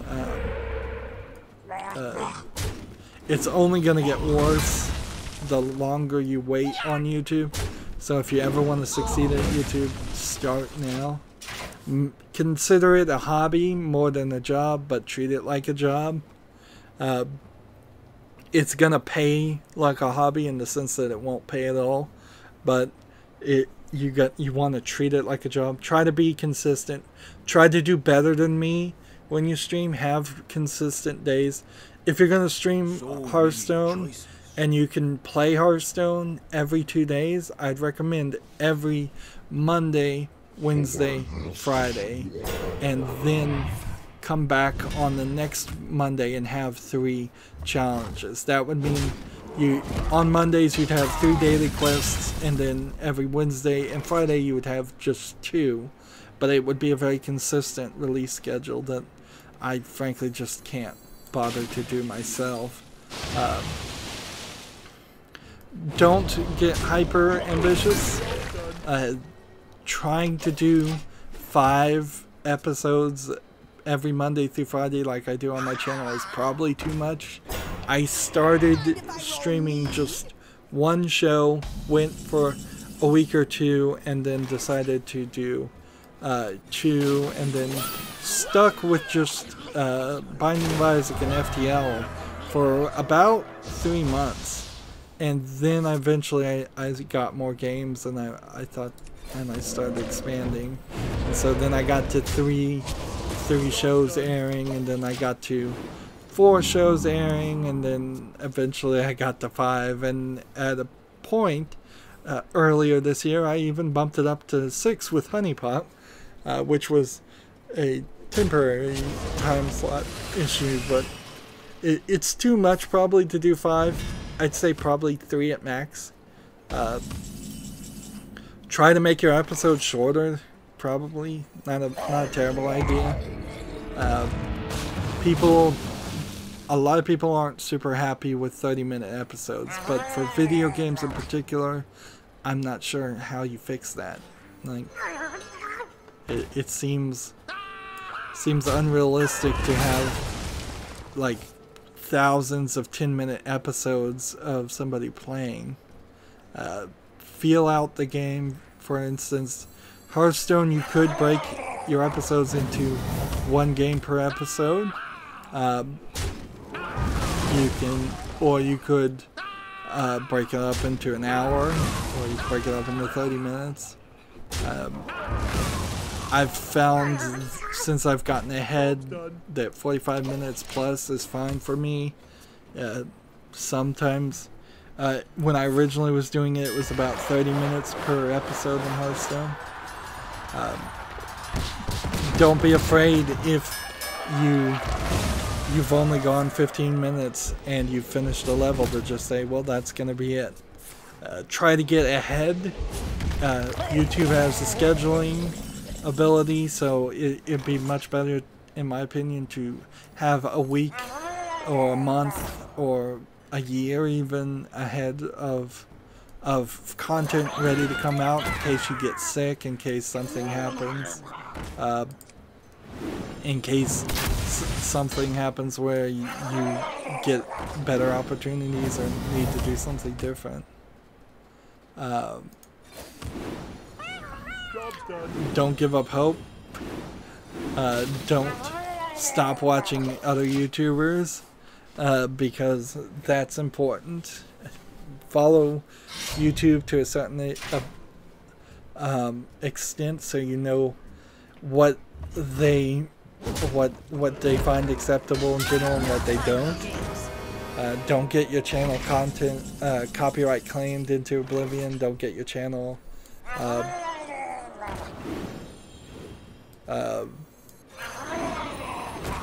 marked as inappropriate.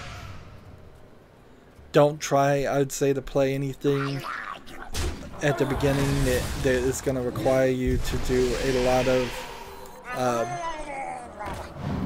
lot of blurring and censoring, because if you have to blur and censor things, you're going to go through YouTube's terrible blurring tool, and that's going to take a lot of extra time. But there are a lot of little things in running a channel. The main things is just to start. Have a microphone. If you want a camera, fine, but also be aware of your privacy there if you're putting your face out for everybody to see.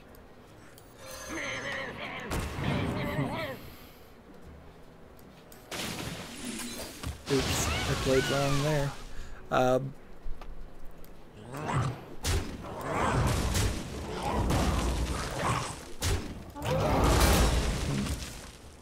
But for Loki, and for most people in particular, the main thing is just start. Just get those videos up and see what happens. You will get content ID claims. Just what most people do is they claim fair use, and they take the part of the copyright law that mentions fair use, and they put it in the comments explaining it. Or I do a similar thing, but I write it a bit more normally, so it doesn't just look like copy and paste, but that may not succeed as well as just copying and pasting the law. If you get a content ID, that's an automated thing, and you should dispute it originally. A lot of companies are not going to listen to a fair use claim anyways, and they're still going to try to steal the monetization for you. It shouldn't happen too often. If you're playing a game that you plan on playing for a very long time, and you're finding that game is getting all kinds of music or video matches, I would consider not publishing that game. There is one game, there's two games that I've played that I've not published, and one of them is called Trauma, and one of them is Braid, and that's because every single episode content ID claimed it and kept it, and I saw no reason at the time to have the audio in Trauma, which was a very important part of the game, have to be removed,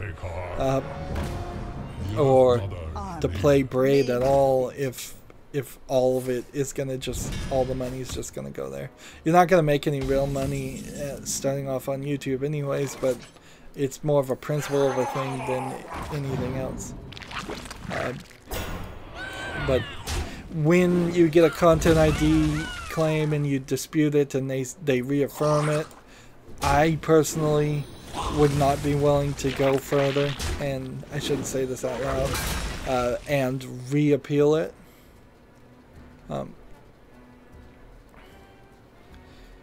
We have a new guy on the chat saying, "Hiya, how's it going?" Oh, it's going fine, Sinister Black.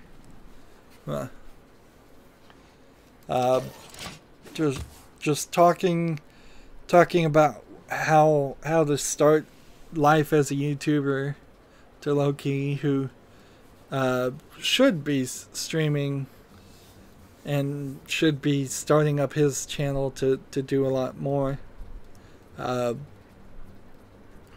One of the things maybe I would say, Loki, is you've got a video of your cat, and one thing you may not have considered is how are you gonna feel if that cat passes, as it eventually will, and that video is out of your control, so you can't take it off the internet, because that is a possibility as you become a streamer, is that people might take copies of your video and put it there.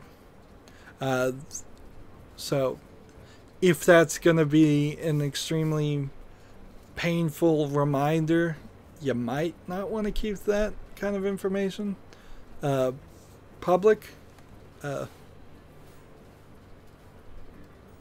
Loki says, got a friend coming to your channel. Is it Sinister Black or is it somebody else? I love when people recommend my channel, because that's probably a better recommendation that than what YouTube does. YouTube's kind of just randomly points people to videos.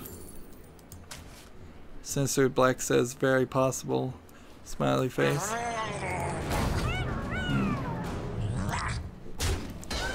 Loki, I would say if you want to start Diablo 3 as a co-op, beginning. If you just want to skip the storyline, if that's fine for your channel. It's not something I personally, with my personality, would want to do, because I love covering the story and criticizing the writing. You're much better off streaming with people that you know, people that you can twist their arms about and can text message and call them. Oh, Kindle M says what's up. Hi, Kindle M. If there's an actual friendship there that's long-standing, and if you've been streaming with your friends already, and you have specific nights and times for it, that is going to be a lot more consistent than just trying to co-op with random people on YouTube, because random people on YouTube might disappear. My channel, potentially, I mean, could get 3 copyright strikes tomorrow and disappear, and I would just might say forget it, and because of that, your channel might be affected if we were collaborating. So it probably is good to collaborate with people you know, at least at the beginning. YouTube specifically pushes collaborating. I think a lot of people should probably do their own thing and establish the Loki says, how's it going, Kindle? So Kindle's probably his friend. Are you accomplishing the missions? I'm helping Loki accomplish the daily missions. Sinister Black. I'm already done with my daily quests.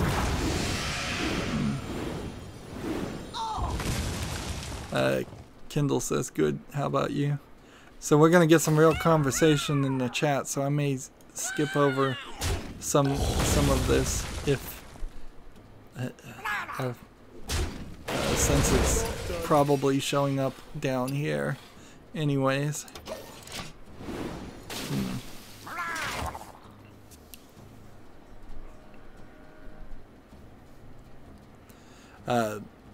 One of the things I would say in starting your YouTube channel is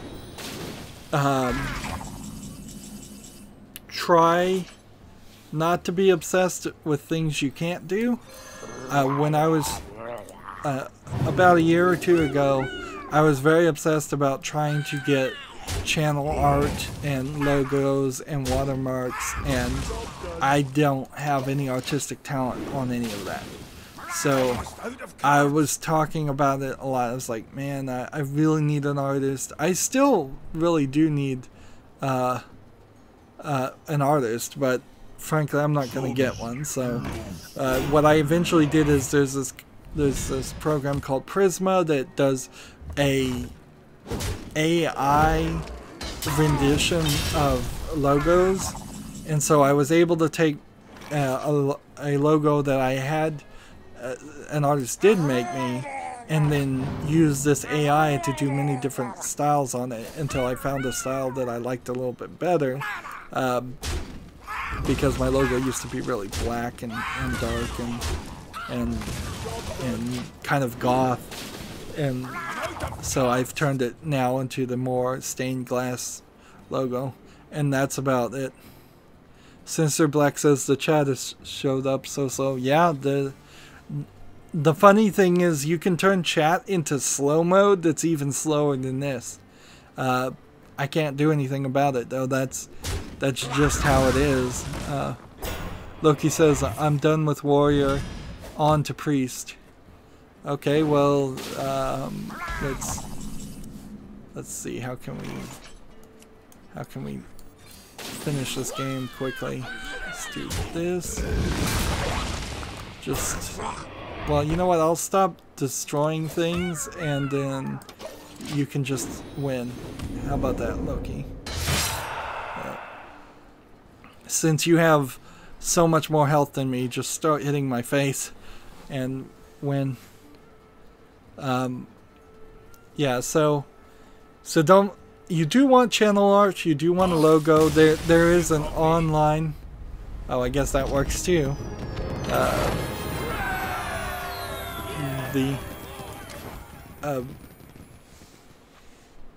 But yeah, don't be obsessed with things you can't accomplish. Do the things you can do. Try to think about how your channel is gonna be, and how you want to define your channel.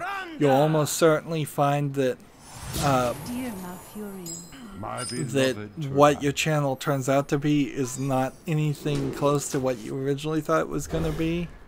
But having some stability and evolving into something else will happen. I'll concede to let you get max XP.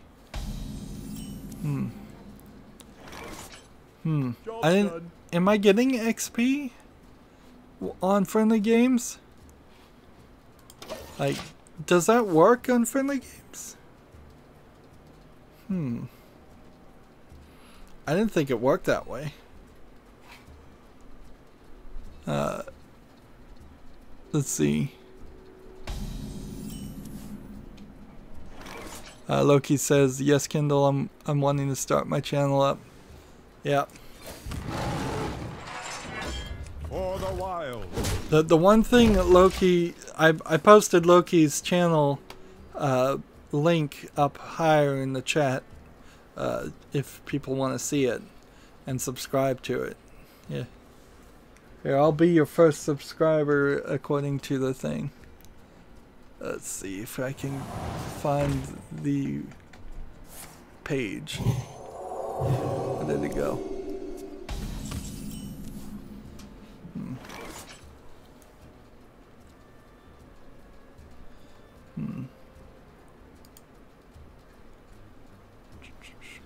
There you go. I am your first subscriber, Loki the cat. Although I may unsubscribe from you at some point in the distant future and forget who it is. Let's see. Now the chat drove away. Ah, the great outdoors. Job done. Let's see, Loki, you get the most that way. I do. Interesting. It didn't even occur to me that I was getting experience there. That is something, I suppose, that would help if I weren't already at the max level of some of these characters. I don't think I am. Loki says, "Yay, my first sub." So it is like 4 p.m. in your country, says Sinister Black. That feeling when there's 9 hours difference between. So sleepy. Yeah. I'm in Central Time, United States. It's 4:33 p.m.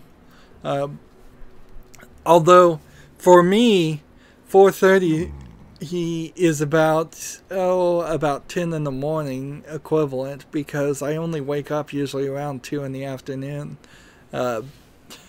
So I'm more nocturnal anyways. But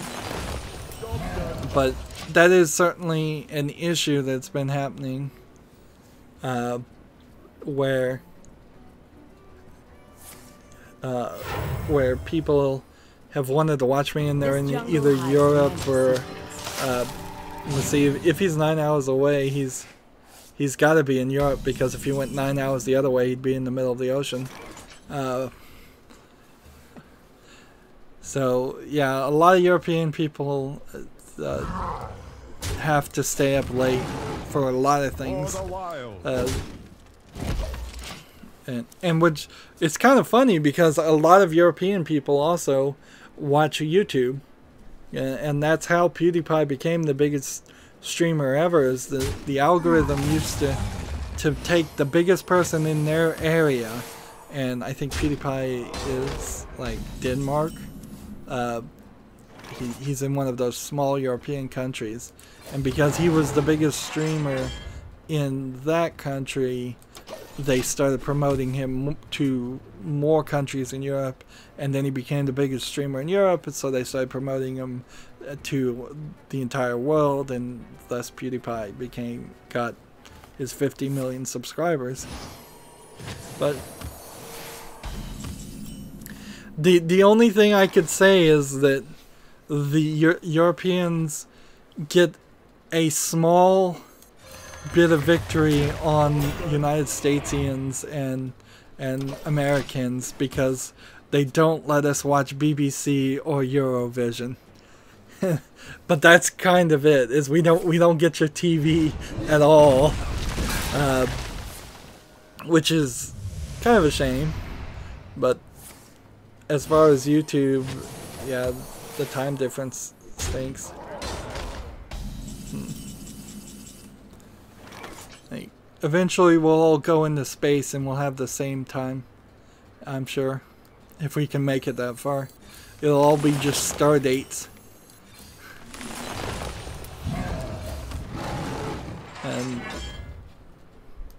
And then it will still work. Still have problems. Yeah, that was a funny thing about the next generation is there's a few scenes where you see that the night shift people A game? So kind of you to join me. yeah. So you would see entire other casts of people walking out of the Star Trek bridge and you'd never know what they did. In fact, there was, I think, an episode or two of that had like Riker run the ship for a while. Sinister Black says PewDiePie is not the god actually, but the devil of all streamers. Damn, so many subs. Will you do some arena or some ladder? Not today, but what I've decided as far as arena, I'm doing that by request. So next time I stream, if you ask me, I'll do it. But also at my discretion because, yeah, I'll be back streaming in 3 days with 3 more daily quests. But I've already been streaming for about 2 hours, and I'm gonna wrap up as soon as Loki has his daily quest done, unless somebody else wants help with daily quests.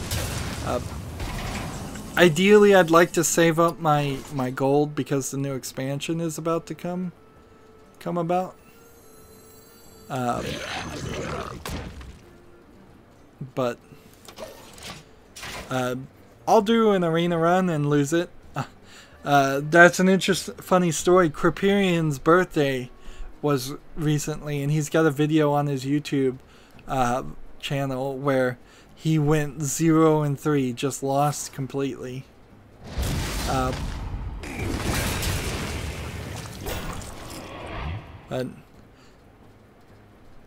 yeah, as far as PewDiePie, to get back to him, is I don't actually watch PewDiePie that much. I'll catch him every now and then, but you can't deny that he has subscribers and he has built a base. Whether I wouldn't call him a god or a devil, I would just call him a very lucky streamer who more recently has run into a few problems but is still succeeding pretty well. Oh no, you killed my guy. I wanted to play 2 of those, Loki. I wanted to summon the ancient one. But I didn't tell him.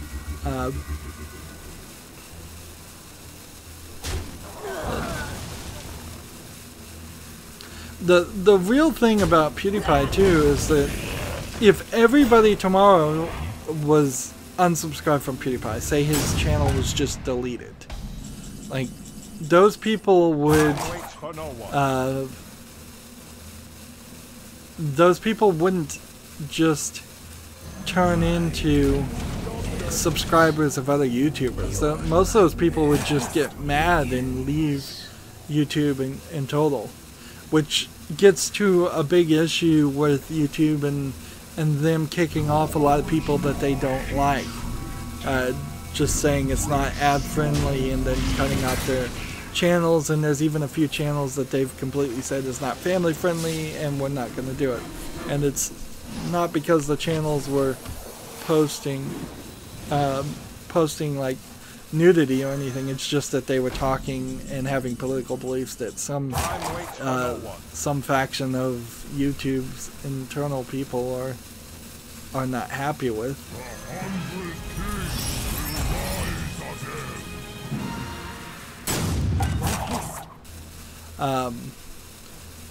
Sinister Black says, I keep thinking Sirius Black from the Harry Potter. You should not stop streaming. Who knows, maybe you'll surpass PewDiePie. Yeah.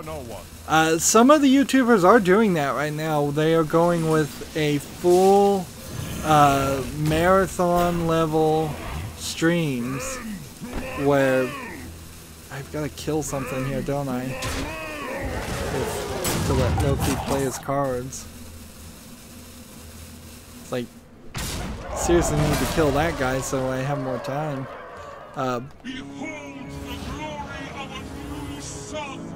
Let's see.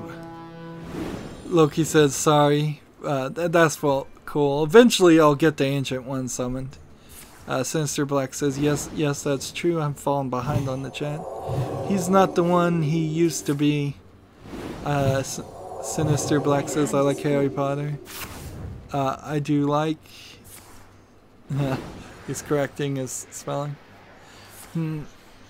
I mostly like Harry Potter, but I feel like the movies in particular went in a different way, and probably the books too, went in a different way than I wanted it to be.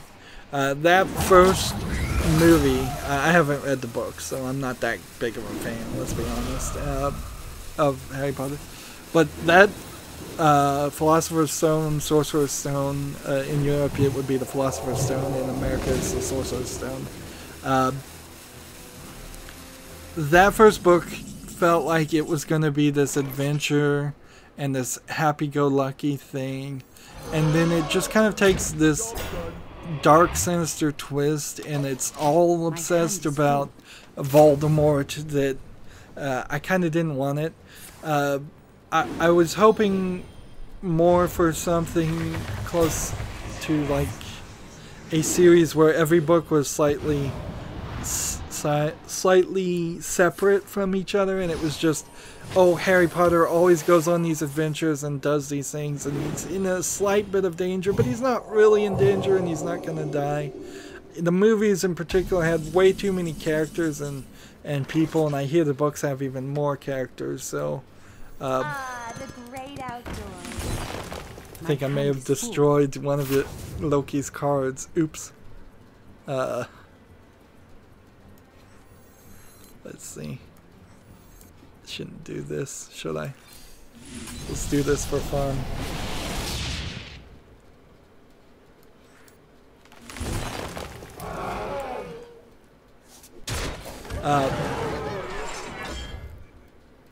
Also, I feel like Harry Potter as the character and the main character in the Harry Potter series is wrong.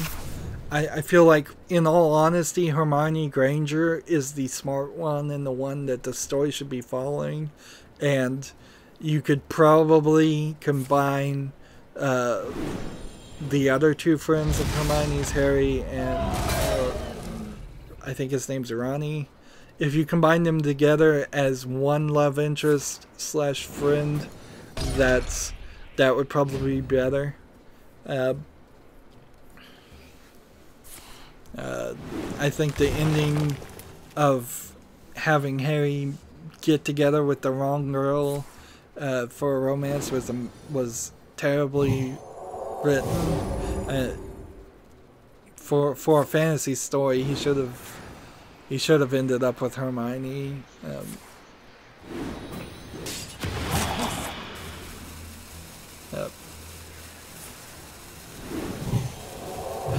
So, yeah, I would like to see a Harry Potter rewrite. I don't know how you do that. And I don't know if she could do it. Sinister Black says, I hate the delays. I would like to talk more freely.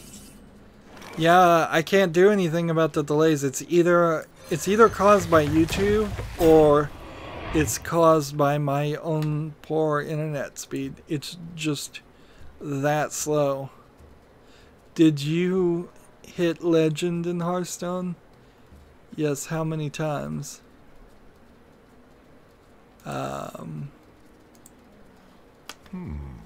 Let's see.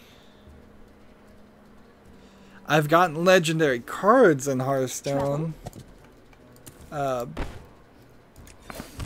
But as far as ranked mode, have only ever made it up to rank 18 because when I build my decks, at least up to this point, I've built decks from scratch just to be fun and just to get the daily quests done.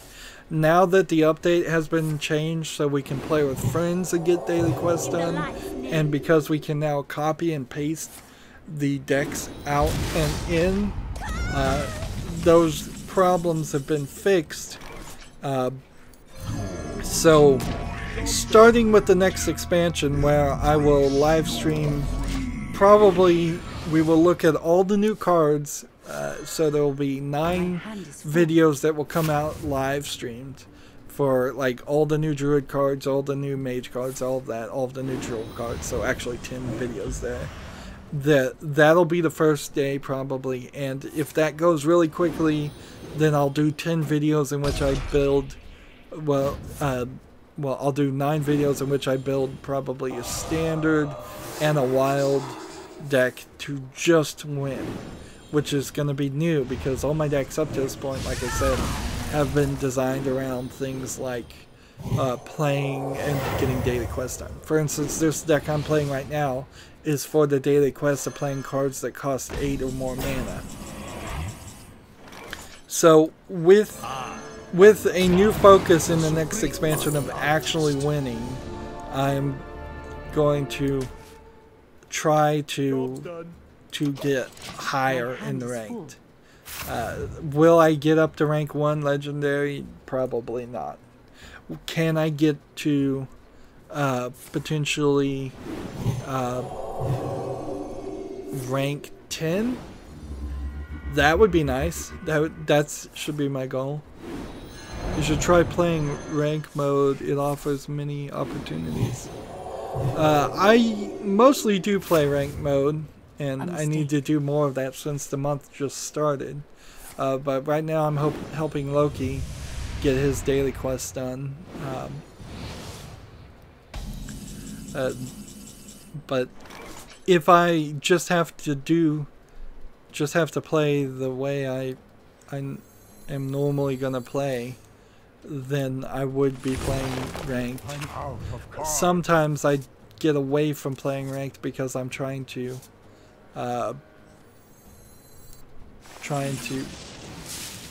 get victories. It is actually pretty hard for some of my decks to win. Like this deck here, you can see on the Hearthstone deck tracker, has a 7-4 victory, so 64% win ratio. I have some decks that can't even break 50% of the time, and I find it rather frustrating. I am almost out of cards.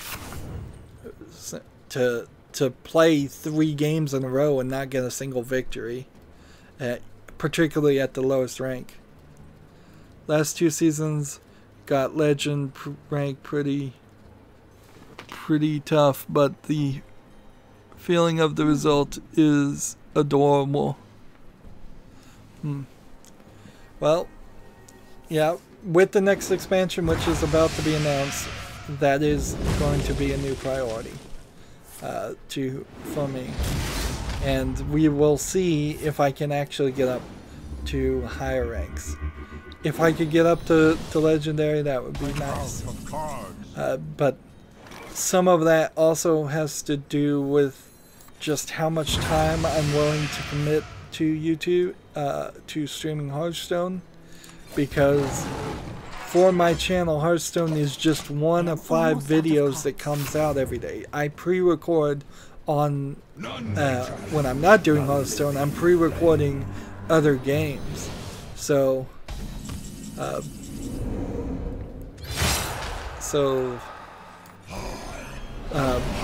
there are other games I would prefer to play instead of spending all day.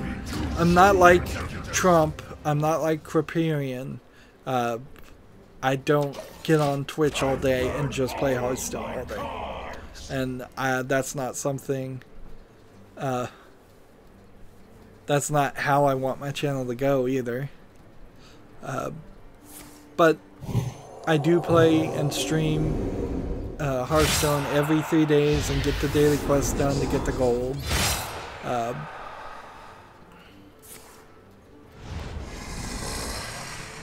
And see, Kindle M says, "Carry me to Legends?" ? I don't know how we would pull that off, though. Like, I don't know how you can help your friends get up in ranked mode. I don't think you can play them.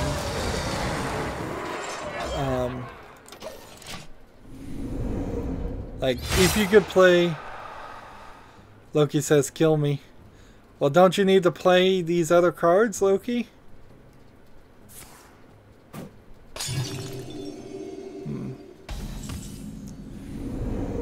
You just need the time and the information. That's all you need. I have any questions? If you have any questions, ask freely. Yeah, it is 100% the time. And that's why, for the first time in the next expansion, Loki... Do you need more cards, or did you get all the priest cards? I think you probably need more, so I'm gonna wait for you to cancel if you don't need more. Like, it is 100% a time issue. I don't want to spend 6 hours a day playing Hearthstone. Loki says, "Holy crap, I need 5 more." That's what I thought. Because you almost... It's almost impossible to play 50 cards of a character's class in one game. Played 45 cards that game.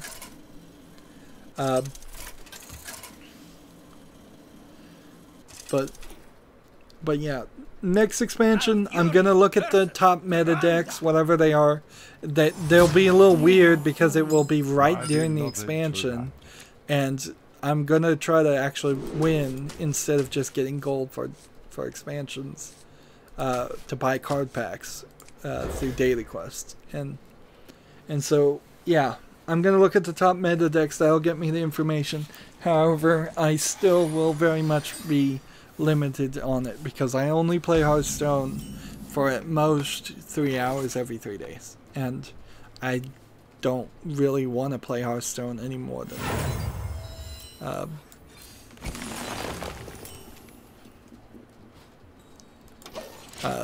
It would be nice to get the legendary. It probably gets you more gold. It'll probably get you a few card packs on the reward. Sinister Black, you can answer that. What did you get at the end of this month when as a reward when they opened the trunk? How many packs? How much gold? How much dust? If you can just estimate. Sinister Black says 1 hour per day and 1 week, and you are there. And in 1 week you're there. I'll help you pick good decks if you want. Well, when we're streaming the new expansion, that'll be a different, slightly different stream. In which I won't be looking at the chat. So, if you put anything in the chat as a suggestion, I'll try to look at it, but I'm not going to talk back and forth on those videos because that's going to be something, a video that I hope more people will come to later on. So... the great outdoors. So, like, it might be better to just comment later on, or just comment then if you have suggestions. Loki, Sinister Black in general, or from the rank reward? Yeah, what was the rank reward that you got for, and what you were at Legendary? Yeah. Sinister Black. Yeah, what was the rank reward for being at rank 1? Or what at Legendary, which I think is above rank 1. Hmm. Hmm. My echoes are eternal. It is also possible, Sinister Black, you should consider I might just be really, really stupid at Hearthstone. I am not willing to completely eliminate that as a possibility. Maybe normal people can get it done in 1 week with playing 1 hour a day, but Trouble? I've been playing for several years and not doing it. A big part of it is also I don't pay attention. When I'm streaming, I'm talking about the video game news a lot. So if you see the beginning of my stream today, I'm talking about everything that's happening in the news, and that takes a third of my distraction, a third of my attention away, and then I also, when I'm streaming, I'm talking to people in the chat and just being laid back and relaxed on it. So there is a level where I just don't pay enough attention. I'm not 100. If I was totally focusing on the game, I would sit in silence, and that wouldn't be a very interesting thing. I wouldn't be adding anything to it.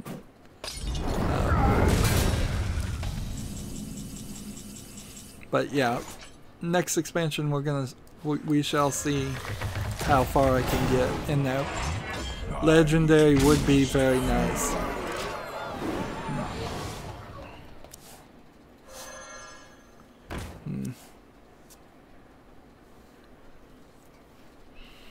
Did the chat stop?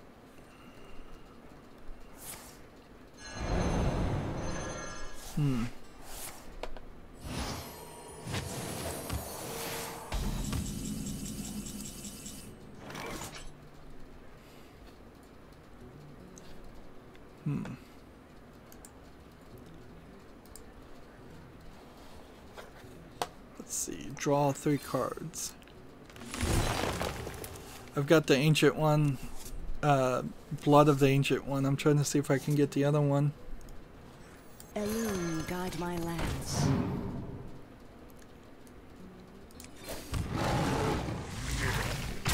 Loki, have you played all the cards Trouble? that you need to? For the wilds. Are you sure? This is going to be our last game, so we'll wrap up here. This has been a really nice stream. Every now and then on YouTube, I get these really nice streams where you can get 2 or 3 people actually talking back and forth. A lot of times you get nobody on the stream if I schedule it on a Sunday or just at a bad time. Let's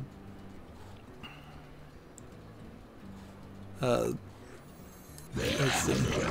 When you hit legendary rank, you are 0.25% from all of the players.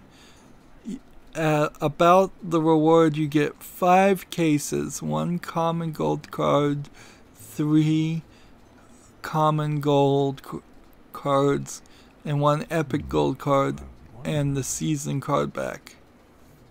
Interesting. So, yeah, and that's. And what I got this month was, it said I was 50% above the average. I was in the top 50%, not the 0.25%. And I got 1 gold case that gave me 1 gold card back. And probably a common at that. So, if I started playing... if I started getting to legendaries, then I could potentially work my way towards towards getting a full collection in gold, which is something I haven't ever even tried. And frankly, I would still probably spend about a year turning all the gold cards into dust, so I have just a complete collection in regulars. That is another thing on my collection that hurts, is there are some legendaries out there that I really would like to have that I don't. Sinister Black comes back and says, it actually depends, it may be even better.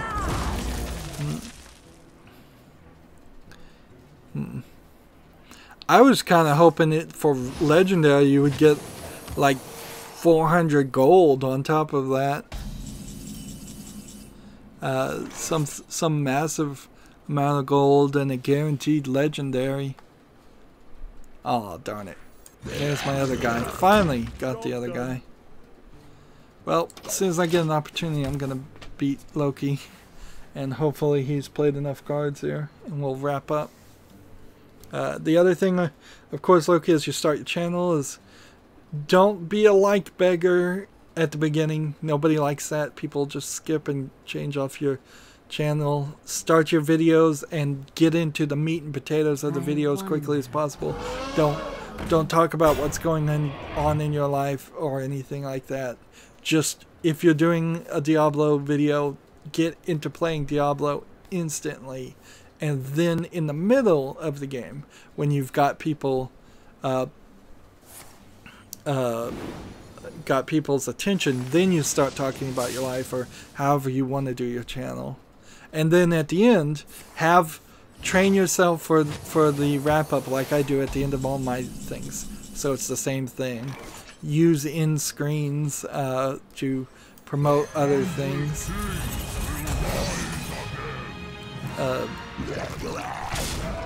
That's something you can do in YouTube is make some end screens.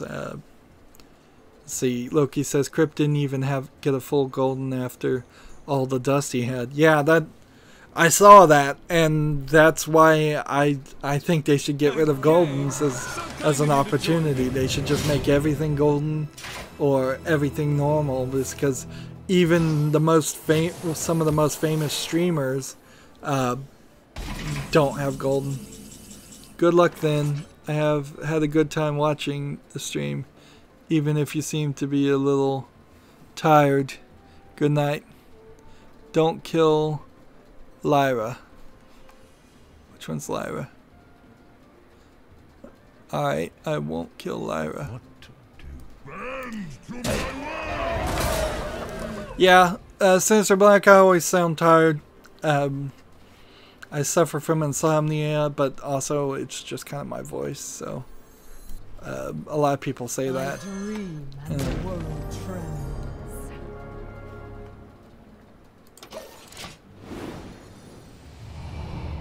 So what are we doing, Loki? Hope I'll see you more times on YouTube. So back. Well, make sure you subscribe and click the notification bell, and you will see me when I go live. At the very least, and you'll see all the other videos that I have. Also, in the description box, there are links to Facebook, Twitter, and Tumblr, and Google Plus, and Steam, and Battle.net, and all of that. So you can follow me on those too. Sinister Black says bye-bye.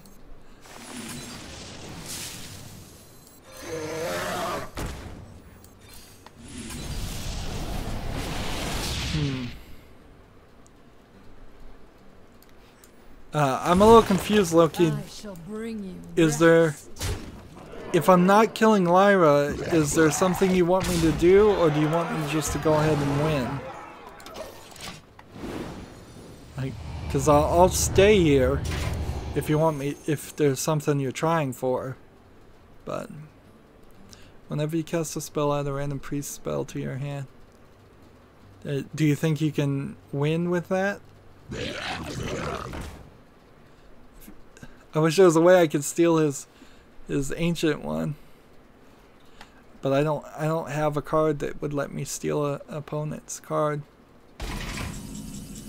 Sinister Black says already subbed. Well, thank you for the subscription. Then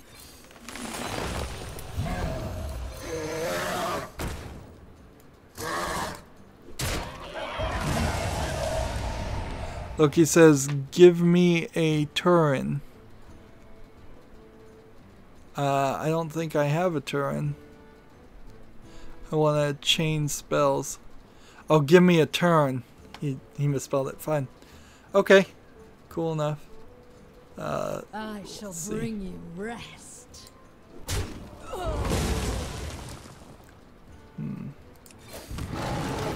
End the My turn. hand is full.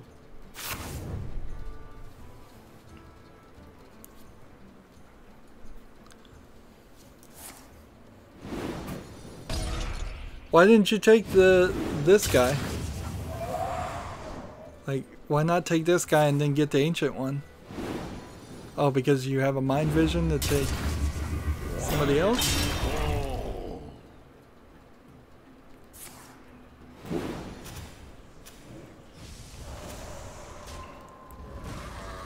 Oh, you couldn't use it.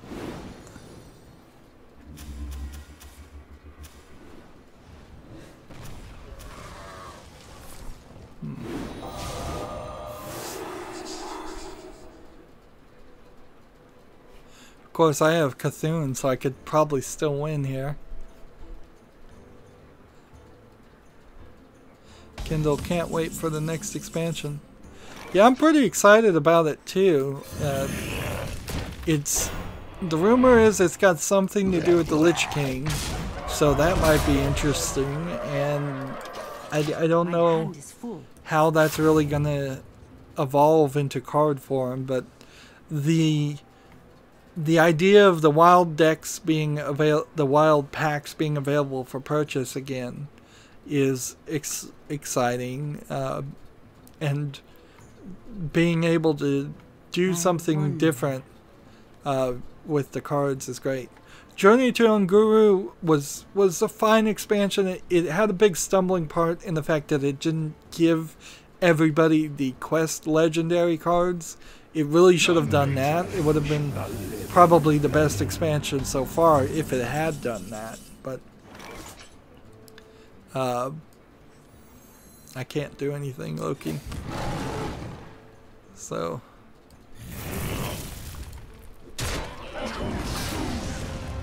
I'll do that. And then end the turn. Yeah, the next expansion, not just the fact that it'll be new cards. This game is boring AF is now, right now. Yeah, that's what a lot of people are saying, that it's boring.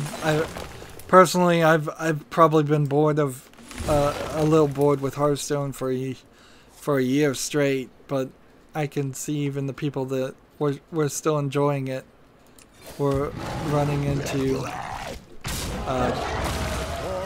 issues of the expansion not adding as much. I think the weirdest part is that they're gonna nerf Crystal Cove so early. That, like, the fact that Crystal Cove just came out in the last expansion and they're already nerfing it is a bad indicator. It tells me that they didn't think their cards through, and the last thing I want to see is nerfs. I want to see the cards be done right the first time and never have them change.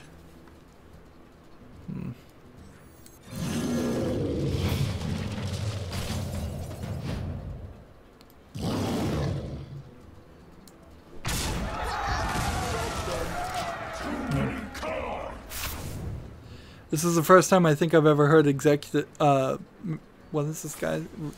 Ragnaros say too many cards. Oh. But I still have that desire that they come out with an expansion and go really crazy with it. But more than likely, if they're going to follow their same trend, they're going to introduce something new and interesting in the next expansion, and then do something completely different in the expansion after the next expansion. And so there'll just be this never-ending cycle of slightly unfulfilled promise and potential in expansions. And maybe it will eventually be fulfilled in the future where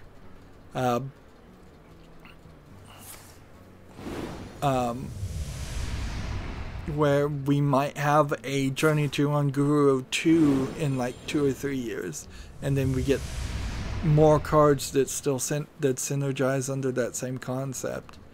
But that's gonna be too long a wait, and I'm not sure in a couple of years people are still gonna be playing Hearthstone. There's a decent amount of competition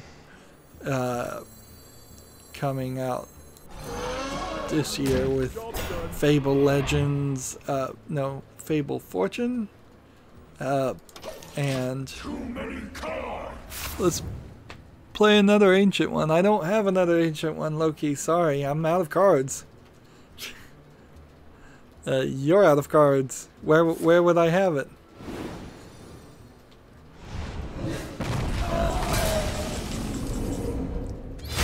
I'm gonna die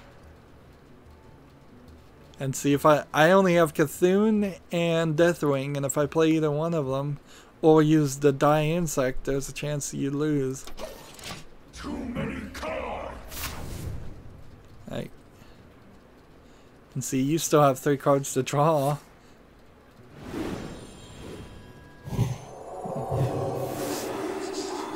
You could actually silence one of these. I guess it doesn't matter as long as the other one's not silenced.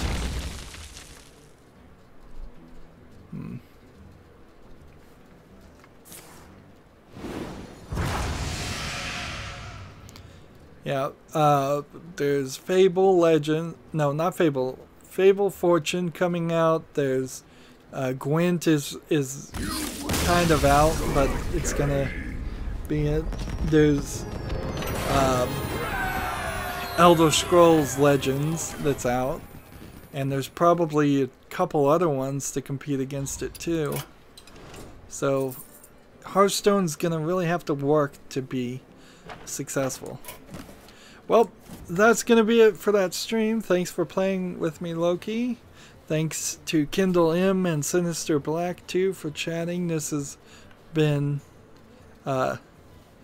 Loki said, I thought you still had the ancient one. It was going to try and control it. Ha ha ha. Nope, I already lost him. So I succeeded by failing there. Thanks for the help, buddy, says Loki. You're welcome. You've certainly helped me several times. I think by far this is the most chat comments I've gotten. So it'll be interesting to see how YouTube starts to promote this live stream to other people once the live stream's over. That's it for this recording. As always, I ask you to like, share, subscribe, comment, and watch every second of my videos. If you want to friend or follow me on basically any social media sites, there's a whole bunch of links down below in the description box.